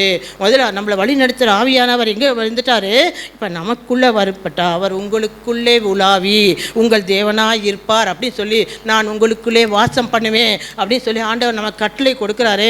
அதுக்கு என்ன அர்த்தம்னா, அந்த சீயோன் மலையில் புதிய ஏற்பாட்டின் அனுபவம் எப்படிப்பட்டதுனாக்க, பரிசுத்த ஆவியானவர் உங்களுக்குள்ளும் எனக்குள்ளும் வாசம் செய்யும்படியாக கடந்து வந்த ஒரு காரியமாக இருக்குது. அப்போ எவ்வளோ பாக்கியம் உள்ளவங்க. சீனாய் மலையினுடைய அனுபவம் கட்டளைகளில் அந்த பலகையிலேயே முடிஞ்சு போச்சு. அவங்களால தூக்கிட்டு அலைஞ்சாங்க தவிர அவங்களால நிறைவேற்றவே முடியல. ஆனால் இன்று நமக்கு ஆண்டவர் பலமுள்ள ஆவியானவராக ஜீவனுள்ள ஆலயமாகிய நம்ம ஆலயத்துக்குள்ளே அவர் வாசம் செய்யத்தக்கதாக கர்த்தர் நம்மை எழுப்பி கொண்டிருக்கிறார். கர்த்தருடைய பரிசுத்த நாமத்துக்கு மகிமை உண்டாவதாக. அதுக்கு அடுத்து பார்க்கும்போது இப்படிப்பட்ட பரிசுத்த ஆவியானவர் எதற்கு ஒப்பிடப்படுகிறார், எப்படி ஒப்பிடப்படுகிறார், நமக்கு என்ன பயன் செய்கிறார் அப்படின்னு சொல்லி நம்ம பார்க்கும்போது சங்கீதம் 108:10 வாசிக்கலாம். அரணான பட்டணத்திற்குள் என்னை நடத்தி கொண்டு போகிறவன் யார்? ஏதோ மட்டும் எனக்கு வழிகாட்டுகிறவன் யார்? அப்போ வழிகாட்டுகிறவன் யார்? ஏதோ மட்டும் வழிகாட்டுகிறவன். இப்போ ஒரு வழிகாட்டியாக அந்த நாட்களில் பரிசுத்த ஆவியானவர் கடந்து வந்தார். அதே இது புதிய ஏற்பாட்டின் அனுபவத்துக்குள்ளே வந்த நமக்கு, சீயோன் மலையின் அனுபவத்திற்கு வந்த நமக்கு ஆண்டவர் எப்படி இருக்கிறார்னு பார்க்கும்போது யோவான் எழுதின சுவிசேஷம் 16:13 வாசிக்கிறோம். யோவான் 16:13. சத்திய ஆவியாகிய அவர் வரும்போது சகல சத்தியத்திற்குள்ளும் உங்களை நடத்துவார். அவர் தம்முடைய சுயமாய் பேசாமல் தாம் கேள்விப்பட்டவைகள் யாவையும் சொல்லி வரப்போகிற காரியங்களை உங்களுக்கு அறிவிப்பார். வரப்போகிற காரியங்களை உங்களுக்கு அறிவிப்பார். அவர் என்ன சொல்கிறார்? சத்திய ஆவியாகிய தேற்றரவாள நமக்குள்ளே வரும்போது அவர் உங்களை நடத்துவார். அப்போ வழி நடத்தக்கூடிய ஆவியானவர். பழைய ஏற்பாட்டில் கட்டளைகள், இதை செய்யாத, அதை செய்யாத, இப்படி பண்ணாத, அப்படி பண்ணாதேன்னு சொல்லி கட்டளைகள் நிறைய எழுதப்பட்டிருந்துச்சு. இப்போ நமக்கு பஸ் ஸ்டாண்டுக்கு போகிறதுக்கு ஒரு வழி என்ன அப்படின்னு சொல்லும்போது நம்ம என்ன செய்வோம்? இங்கே போங்க, பஸ் ஏறுங்க, இந்த மாதிரி இருக்கும், அங்கே போய் இறங்குங்க அப்படின்னு நம்ம ஒரு இன்ஸ்ட்ரக்ஷனை கொடுப்போம். அதுதான் என்னன்னாக்க வழிகாட்டுறது. 108 சங்கீதத்தில் ஏதோ மட்டும் எனக்கு வழிகாட்டுகிறது யாருன்னு பரிசுத்த ஆவியானவர் எதற்கு ஒப்பிடப்படுகிறார்? வழிகாட்டியாக ஒப்பிடப்படுகிறார். ஆனால் யோவான் 16:13 வழி நடத்துகிறவராக ஆவியானவர் வருகிறாரு. அவர் எங்கே வந்துட்டாரு? உங்கள் உள்ளத்துக்குள்ளேயும் என் உள்ளத்துக்குள்ளேயும், உங்கள் ஆலயமாகிய உங்கள் இருதயத்துக்குள்ளேயும் என் ஆலயமாகிய இருதயத்துக்குள்ளே வந்துட்டார். என்ன சொல்கிறாரு? வழி நடத்துகிறார். அவரே வழி நடத்தினார். இப்போ நம்ம ஒரு புக்கை திறந்து பார்த்து நம்ம செய்கிறது சரியா தப்பா நம்ம கவனிக்க வேண்டாம். ஆனால் உள்ளுக்குள்ளே இருக்கிற ஆவியானவர் நம்ம நடத்தி கொண்டே போய்கூடியதாக இருக்கிறாரு. அப்படி தான் கட்டளை பிரமாணங்கள் இவைகள்லாம் செய்ய முடியாததை இன்னைக்கு நமக்குள்ளே இருக்கிற ஆவியானவர் வழி நடத்துகிறார். இப்போ நம்ம பஸ் ஸ்டாண்டுக்கு போகணும் அப்படின்னோடனே ஒருத்தவங்க சொல்கிறாங்க, நான் அங்கே தாங்க போகிறேன், வாங்க உங்களை கூட்டிகிட்டு போயிடுறேன் அப்படின்னு சொல்லி என்ன செய்கிறாங்க? நான் இறங்குற இடத்துக்கு தான் நீங்கள் இறங்கணும், என் கூட வாங்க அப்படின்னு சொன்னால் நமக்கு ரொம்ப சந்தோஷமாக போயிடும். அப்படி தான் ஆவியானவர் வழி நடத்துகிற ஆவியானவர். வழி காட்டுதல் வேற, வழி நடத்துதல் வேற. அப்படியா ஆண்டவர் இந்த நாளில் நம்ம வாழ்க்கையில் எப்படி அவர் வழி நடத்தினார் அப்படின்னு பார்க்கும்போது எசேக்கியேல் தீர்க்கதரிசன புஸ்தகம் 36:26-27 பார்க்கலாம். உங்களுக்கு நவமான இருதயத்தை கொடுத்து உங்கள் உள்ளத்திலே புதிதான ஆவியை கட்டளையிட்டு கல்லான இருதயத்தை உங்கள் மாம்சத்திலிருந்து எடுத்து போட்டு சதையான இருதயத்தை உங்களுக்கு கொடுப்பேன். உங்கள் உள்ளத்திலே என் ஆவியை வைத்து உங்களை என் கட்டளைகளில் நடக்கவும் என் நியாயங்களை கைக்கொள்ளவும் அவைகளின்படி செய்யவும் பண்ணுவேன். என்ன ஆண்டவர் வாக்கு சொல்கிறார்? உங்கள் உள்ளத்திலே என் ஆவியை வைத்து, என்னுடைய பரிசுத்த ஆவியானவருடைய அந்த ஆளுகையை வைத்து உங்களை என் கட்டளைகளில் நடக்கவும். என் கட்டளைகள், நான் என்ன கட்டளை எழுதி கொடுத்தா நீங்கள் பார்க்க மாட்டீங்க. ஆனால் இப்போ நான் என்ன செய்கிறேன்? வழி நடத்துகிறவரா உன் கூட நான் வாழ்கிறேன். நான் என்ன செய்ய போகிறேன்? என் கட்டளைகளில் நடக்கவும் நியாயங்களை கை கொள்ளவும் அவைகளின் படி செய்யவும் பண்ணுவேன்ட்டார். அவர் என்ன செய்கிறார்? நான் உன்னை டேக் கேர் பண்ணிட்டேன், நீ இனிமேல் நீ தனியாக கஷ்டப்பட வேண்டாம், நான் என் சுயத்தில் நான் முயற்சி பண்ணி நீ தோற்று போன, அதனால் என்ன செய்கிறேன்? பரிசுத்த ஆவியான நான் உன்னை நடத்தக்கூடியவனாக இருக்கிறேன். அப்படிப்பட்ட பரிசுத்த ஆவியான யார் கூட இருக்கிறார்? அவர் நம்மளோட இருக்கிறார். அவர் நமக்கு எல்லா கடினங்களையும் நீக்கி வாழ உதவி செய்வார். விசுவாச ஓட்டத்தில் ஒவ்வொரு நாளும் நமக்கு கடினம்தான். நடக்குமோ நடக்காதா, செய்வோமோ செய்ய மாட்டோம், நம்ம எப்படி நம்ம தப்பி பிழைக்க போகிறோம், எல்லாமே இருக்கும். ஆனால் விசுவாச ஓட்டத்தில் கர்த்தர் நம்மளை ஆளுகை செய்து கொண்டே தான் இருப்பார். நாம் நினைக்கலாம் இந்த வேதம் முழுவதும் பரிசுத்தவான்கள் தான் பற்றி தான் எழுதப்பட்டிருக்கிறது கிடையாது. எல்லாரும் நம்மை போல பாடுகள் உள்ள மனிதர்கள் தான். ஆனால் தேவன் வழி நடத்துகிற நிமித்தம் தான் ஆபிரகாம் எத்தனையோ முறை தடுமாறினார். ஆபிரகாமுக்கு தேவன் என்ன செய்கிறார்? வழி நடத்தி விசுவாசத்தில் பலப்படுத்தினார் ஒவ்வொரு முறையும். அதே போல தான் நாமளும் விழுந்து வந்திருக்கோம். நம்மளே ஆண்டவர் கைவிட ஒரு நாளும் விட மாட்டார். அவர் தன்னுடைய அந்த ஆவியானவர் கைகளினால் கட்டப்பட்ட ஆலயத்துக்குள்ளே இன்னைக்கு ஒரு மரமா இல்லை, ஒரு கற்பலகை அவர் இல்லை. அவர் உங்களுடைய இருதயத்துக்குள்ளே இருந்து அவர் நம்மளை போதித்து நம்மளை வழி நடத்தக்கூடிய ஒரு கடைசி பரியந்தம் இந்த தேவன் அவர் நடத்துவார். நம்ம செய்கிற வேலைகள், நம்ம கையிட்டு செய்கிற தொழில்கள், ஊழியம், இதில் நம்மளுக்கு தேவன் நோக்கம் நிறைவேறுமா? நான் செய்கிறவைகள் ஆனால் தேவனுடைய திட்டத்தின்படி செய்யுமாங்கிறப்ப நீங்கள் ஆவியானவரை நீங்கள் வரவழைத்து அவர்கிட்ட ஆலோசனை கேட்கும்போது கர்த்தர் என்ன செய்வார்? நம்ம நடத்துவார். முடிவில் நமக்கு ஜீவ கிரீடம் பெறும் வரைக்கும் கர்த்தர் நமக்கு உதவி செய்யக்கூடியதாக இருக்கிற நம்ம பிள்ளைகளை நடத்துவார், நம்ம குடும்பங்களை நடத்துவார். இப்படியாக வல்லமையுள்ள ஆவியானவர் நமக்குள்ளே இருக்கிறதுனால நம்ம பயப்படவே வேண்டாம். அவர் நம்மளை வழிகாட்டி அல்ல, அவர் எப்படிப்பட்டவராக இருக்கார்? வழி நடத்தக்கூடியவராக இருக்கிறார். அதற்கு மாத்திரமல்ல, யாத்திராகமம் எடுத்துக்கிறோம் 19ஆம் அதிகாரம் 19ஆம் வசனத்தை எடுத்து வாசிக்கலாம். எக்கால சத்தம் வர வர மிகவும் பலமாய் தொனித்தது. மோசே பேசினான், தேவன் அவனுக்கு வாக்கினால் மறுமொழி கொடுத்தார். அப்போ இங்கே என்ன சொல்லிருக்கு? எக்கால சத்தம் வர வர மிகவும் பலமாய் தொனித்தது. மோசே பேசினான், தேவன் அவனுக்கு வாக்கினால் மறுமொழி கொடுத்தார். அப்போ மோசேயும் ஆண்டவரும் ஒரு சம்பாஷணை பண்ணியிருக்கிறாங்க. அப்படி தானே இந்த இடத்துல சொல்லப்பட்டிருக்கிறது. அதுதான் காரணம். மோசே பேசியிருக்காரு, ஆண்டவர் கேட்டிருக்காரு, ஆண்டவர் பேசியிருக்காரு, மோசே கேட்டிருக்காரு. அப்போ 2 பேர் சம்பாஷணை மாத்திரம்தான் எங்கு நடந்துச்சு அப்படின்னு பார்க்கும்போது சீனாய் மலையில் நடந்துதான் இருந்துச்சு. ஆனால் சீயோன் மலையில் 120 பேர் மேலே என்ன செஞ்சாக்க அந்த அபிஷேகம் ஊற்றப்பட்டது. அவங்க எல்லாருமே சொந்த பாஷையில் பேசலை. இவங்க ஆண்டவரும் மோசேயும் தன்னுடைய சொந்த பாஷையில் பேசியிருக்கலாம்.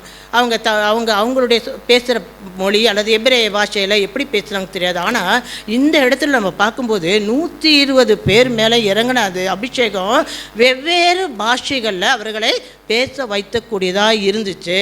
அப்படின்னா என்ன அர்த்தம்னு பார்க்கும்போது அடுத்தது இங்கே என்ன அதில் கொடுத்துருக்குன்னா, தேவன் அவரோடு பேசினார், தேவன் வாக்கு மோசேக்கு கொடுத்தார்னு. அப்போ சொந்த பாஷையில் 2 பேரும் பேசுகிறாங்க. அப்போ தேவன் சீனாய் மலையின் அனுபவத்தில் மோசேக்கு நிறைய வார்த்தைகளை கொடுத்து அனுப்புகிறாரு. ஆனால் சீயோன் மலையில் என்ன கொடுக்கப்படுனாக்க அந்நிய பாஷையில் பேசத்தக்கதான காரியங்களோடு ஒப்பிடப்பட்டிருக்கிறது. தேவன் வார்த்தையும் கொடுத்ததோடு இல்லாமல் பலனையும் கொடுக்குறாரு. இந்த பெந்தகோஸ்து அனுபவத்துக்கு பிறகு எப்படி பலன் பெற்றாங்கன்னு பார்க்கும்போது அப்போஸ்தலர் 1 அதிகாரம் 8 வசனம். பரிசுத்த ஆவி உங்களிடத்தில் வரும்போது நீங்கள் பலனடைந்து எருசலேமிலும் யூதேயா முழுவதிலும் சமாரியாவிலும் பூமியின் கடைசி பரியந்தமும் எனக்கு சாட்சிகளாக இருப்பீர்கள் என்றார். அப்போ ஒரு பலனை பெற்றுக்கொள்கிற ஒரு நேரம் தான் என்னாச்சு சீயோன் மலையினுடைய அனுபவம். இங்கே ஆண்டவரும் மோசேயும் தன்னுடைய சொந்த பாஷையில் பேசினாங்க. ஆண்டவர் என்ன செய்கிறாரு? வார்த்தையினால் மோசேக்கு ஒரு பதிலை கொடுத்ததாக இருந்துச்சு. ஆனால் இந்த சீயோன் மலையில் நம்ம என்ன பார்க்குறோம்? 120 பேரும் சொந்த பாஷையில் பேசலை. அவங்கள என்னத்தை பார்த்தோன்னா அந்நிய பாஷையில் பேசிக்கொண்டிருந்தாங்க. அப்போ இதுலேருந்து நம்ம என்ன கற்றுக்குறோன்னு கேட்கும்போது நம்ம தனிமையாக நம்ம சொந்த பாஷையில் நம்ம ஜெபிக்கும் போது ஆண்டவர் நமக்கு உதவி செய்வாரா? கண்டிப்பாக உதவி செய்வார். எதை கொடுப்பார்? வார்த்தையை கர்த்தர் கொடுப்பார். அதே நேரத்தில் சீயோன் மலையின் அனுபவத்துக்கு ஒப்பிடப்படுகிற அந்நிய பாஷையில் நாம் ஜெபிக்கும் போது ஆண்டவர் வார்த்தையோடு மாத்திரமல்ல, அவர் வல்லமையை நமக்கு கொடுக்கக்கூடியவராக இருக்கிறாரு. அப்படிப்பட்ட வல்லமை நமக்கு என்ன தேவை? இந்த நாட்களில் தேவை. ஏன்னா நமக்கு போராட்டங்கள் அதிகமாக இருக்குது, எதிர்ப்புகள் எல்லாமே நமக்கு கூட சேலஞ்சஸ் ஜாஸ்தியாக இருக்கனால நமக்கு ஆவியான மாத்திரம்தான் இந்த நாட்களை நம்ம வழி நடத்தணும். அப்போ அத்தகைய வல்லமையை நம்ம பெற்றுக்கொண்ட மாத்திரம்தான். இப்போ இந்த சம்பவத்துக்கு பிறகு தான் அப்போஸ்தலரில் 2க்கு பிறகு தான் இந்த சீஷர்களுக்கு எல்லாம் என்ன உண்டாயிட்டுனா ஒரு பலன் உண்டாகுது. அது வரைக்கும் பயந்து எல்லாருமே ஆண்டவரை குறித்து பயந்து கொண்டு இந்த இவங்களுக்கு என்ன உண்டாகுதுனாக்க இப்போ தான் ஒரு பெரிய தைரியம் பாக்கியமே உண்டாகுது. எல்லாரும் அவங்க என்ன செய்கிறாங்க, இயேசு கிறிஸ்து தான் மெய்யான தெய்வம், அவர் தான் இப்படிலாம் செஞ்சார் அப்படின்னு சொல்லி என்ன செய்கிறாங்க, பல இடங்களுக்கு அவங்க எல்லாம் புறப்பட்டு போய் ஆண்டவரை குறித்த சுவிசேஷத்தை தைரியமாக சொன்னாங்க. யார் யார் கோழையாக இருந்தாங்களோ அவங்களெல்லாம் தைரியம் படுத்தினார். யாருன்னா சீயோன் மலையில் கடந்து வந்த அந்த அபிஷேகத்தின் வல்லமையாக இருக்குது. அதே மாதிரி மோசே பேசும்போது கர்த்தர் அவனுக்கு என்ன கொடுத்தாரு, வார்த்தையை கொடுத்தாரு, வாக்கை கொடுத்தாரு. ஆனால் சீயோன் மலையில் கர்த்தர் வார்த்தையோடு நமக்கு எதையும் கொடுக்கக்கூடியதாக இருக்கிறது, வல்லமையும் கொடுக்கக்கூடியவராக இருக்கிறது. இந்த வல்லமையின் ஆவியானவர் நம்மளோடு கொடுக்கிறார். நம்ம எந்த அளவுக்கு இந்த சீயோன் மலையின் அனுபவத்துக்குள்ளே நம்ம வர வர, அந்நிய பாஷையின் அனுபவத்துக்குள்ளே நம்ம வர வர நமக்கு என்ன கிடைக்குது, தேவன் வார்த்தையையும் கொடுப்பார், வல்லமையையும் கொடுப்பார்.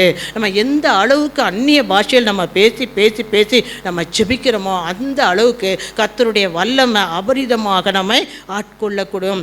ஆவியின் சிந்தனை நிறைய நிறைய நிறைய நமக்குள்ளே இருக்கிற போராட்டமான ஒரு காரியங்கள் எல்லாம் நம்ம விட்டு விலகி போகக்கூடியதாக இருக்கும்.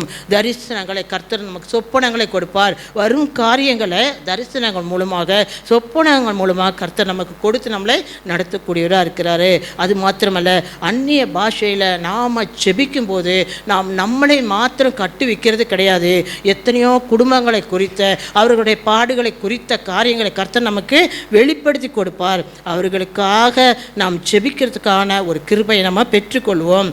ஆவியானவர் நதி பாய பாய பாய நம்ம போய் நிற்கிற இடமெல்லாம் ஆரோக்கியம், சுகம், சமாதானம் இவைகள் நமக்குள்ள கடந்து வரும். அத்தகைய சீயோன் மலையினுடைய அனுபவத்துக்குள்ள நம்ம எல்லாரும் கடந்து வந்து கர்த்தருடைய நாமத்தை அதிகமாக உயர்த்துவோமாக. எபிரேயர் 12:22-24 வாசிக்கலாம். நீங்களோ சீயோன் மலையின் இடத்திற்கும் ஜீவனுள்ள தேவனுடைய நகரமாகிய பரம எருசலேமின் இடத்திற்கும் 1000-10,000 தேவதூதர்கள் இடத்திற்கும் பரலோகத்தில் பேர் எழுதி இருக்கிற முதற் பேரானவர்களின் சர்வ சங்கமாகிய சபையின் இடத்திற்கும் யாவருக்கும் நியாயாதிபதியாகிய தேவனிடத்திற்கும் பூரணராக்கப்பட்ட நீதிமான்களுடைய ஆவிகளின் இடத்திற்கும் புது உடன்படிக்கையின் மத்தியஸ்தராகிய இயேசுவினிடத்திற்கும் ஆபேலினுடைய இரத்தம் பேசினதை பார்க்கிலும் நன்மையானவைகளை பேசுகிற இரத்தமாகிய தெளிக்கப்படும் இரத்தத்தினிடத்திற்கும் வந்து சேர்ந்தீர்கள்.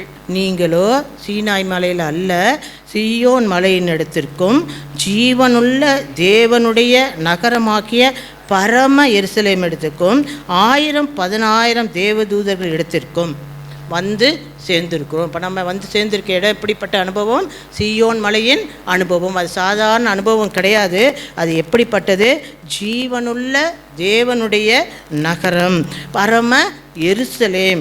1000-10,000 தேவதூதர்கள் நம்மை சூழ்ந்திருப்பார்கள். அத்தகைய இடத்திற்கு நம்ம என்ன செய்யணும், வந்து சேர்ந்தோம். அது மாத்திரமல்ல, 24ஆம் வசனம் என்ன சொல்லப்படுகிறது, புது உடன்படிக்கையின் மத்தியஸ்தராகிய இயேசு கிறிஸ்துவிடத்திற்கும் இயேசுவின் இடத்திற்கும் ஆபேலின் இரத்தம் பேசினதை பார்க்கிறோம் நன்மையானவைகளை பேசுகிற இரத்தமாகிய தெளிக்கப்படும் இரத்தத்தின் இடத்திற்கும் வந்து சேர்ந்தீர்கள்.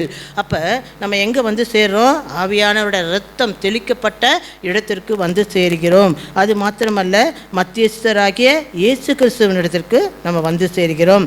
1000-10,000 தூதர்களிடத்திற்கு வந்து சேர்கிறோம். பரம எருசலேமுக்கு வந்து சேர்கிறோம். ஜீவனுள்ள நகரமாகிய தேவனுடைய நகரமாகிய சீயோன் மலையினத்திற்கு நாம் வந்து சேர்ந்தவர்களாக இருக்கிறோம். அப்படிப்பட்ட சீயோன் அனுபவத்துக்குள்ளே நாம் எல்லாரும் கடந்து வரும்படியாக நம்ம எல்லாரும் ஆசைப்படுவோம். கர்த்தருடைய நாமத்தில் நம்ம எல்லாரும் அந்நிய பாஷையில் நம்ம நிரம்பி அநேகருக்காகவும் இந்த நாட்டுக்காகவும் இந்த நாளில் நாங்கள் ஜெபிக்கும் போது அது பெரிய வல்லமை உள்ளதாக இருக்கும். இப்போ கிடைச்ச கலாத்தியர் 4:23 படிக்கிறேன். அடிமையானவரிடத்தில் பிறந்தவன் மாம்சத்தின் படி பிறந்தான், சுயாதீனமுள்ளவரிடத்தில் பிறந்தவன் வாக்குத்தத்தத்தின் படி பிறந்தான். அடிமையானவள்னா யாரு, ஆகார் இடத்துல பிறந்தவள் யாருன்னா இஸ்மவேல். அது போல தான் சீனாய் மலையில் நமக்கு உண்டான நியாயப்பிரமாண உடன்படிக்கை இருந்தது. ஆனால் சுயாதீனம் உள்ளவள் யாருன்னு பார்க்கும்போது சாராள் இது எதற்கு ஊமானமாக இருக்குது, சீயோன் மலைக்கு உதாரணமாக இருக்குது. பரிசுத்த ஆவியாருடைய அபிஷேகம் நமக்கு பெற்றவை. இவைகள் ஞான அர்த்தம் உள்ளவைகள். அந்த 2 ஸ்திரீகளும் 2 ஏற்பாடுகளாம். ஒன்று சீனாய் மலையில் உண்டான ஏற்பாடு, அது அடிமைத்தனத்துக்கு உள்ளானது. நியாயப்பிரமாணம் கடினமான கட்டளைகளால் நம்ம என்ன பண்ணுச்சுன்னா ஃபாலோ பண்ண முடியாமல் கைவிடப்பட்டு அடிமைத்தனத்துக்குள்ளே உண்டாகுது. அது அடிமைத்தனத்திற்குள்ளாக பிள்ளை பெறுகிறது. அது ஆகார் என்பவள் தானே. ஆனால் ஆகார் என்பது அரபு தேசத்தில் உள்ள சீனாய் மலை. அந்த ஆகார் இப்பொழுது இருக்கிற எருசலேமுக்கு சரி, இவள் தன் பிள்ளைகளோட கூட அடிமைப்பட்டிருக்கிறாளே. மேலான எருசலேமோ சுயாதீனம் உள்ளவள். அடிமைப்பட்டிருக்கிறாள். இன்னமும் பழைய நியாயப்பிரமாணத்தில் கையில் கொண்டு எல்லாமே குற்றம் சொல்லி தேவனுடைய வல்லமையை ருசிக்காமல் அவருடைய ரத்தம் சிந்துதலையும் அவருடைய பாடுகளுடைய ரட்சிப்பையும் நம்ம ஏற்றுக்கொள்ளாமல் அடிமைப்பட்டிருக்கிறார். அதை தான் இந்த வசனம் அப்படி சொல்லப்பட்டிருக்கிறது. மேலான எருசலேமோ சுயாதீனம் உள்ளவள், அவளே நம்ம எல்லாருக்கும் தாயானவளாக இருக்கா. இது சாராளோட ஒப்பிடப்பட்ட ஒரு பகுதியாக இருக்குது. இத்தகைய ஒரு அனுபவத்துக்குள்ளே நாம் நிறைந்து இந்த நாட்களில் தேவனை மகிமைப்படுத்தும்படியாக உடைய சமூகத்தை நான் கேட்டுக்கொள்கிறேன். கர்த்தருக்கு மகிமை உண்டாவதாக. ஆமீன். ஜெப தேவைக்கு 9894913619. எல்லாரும்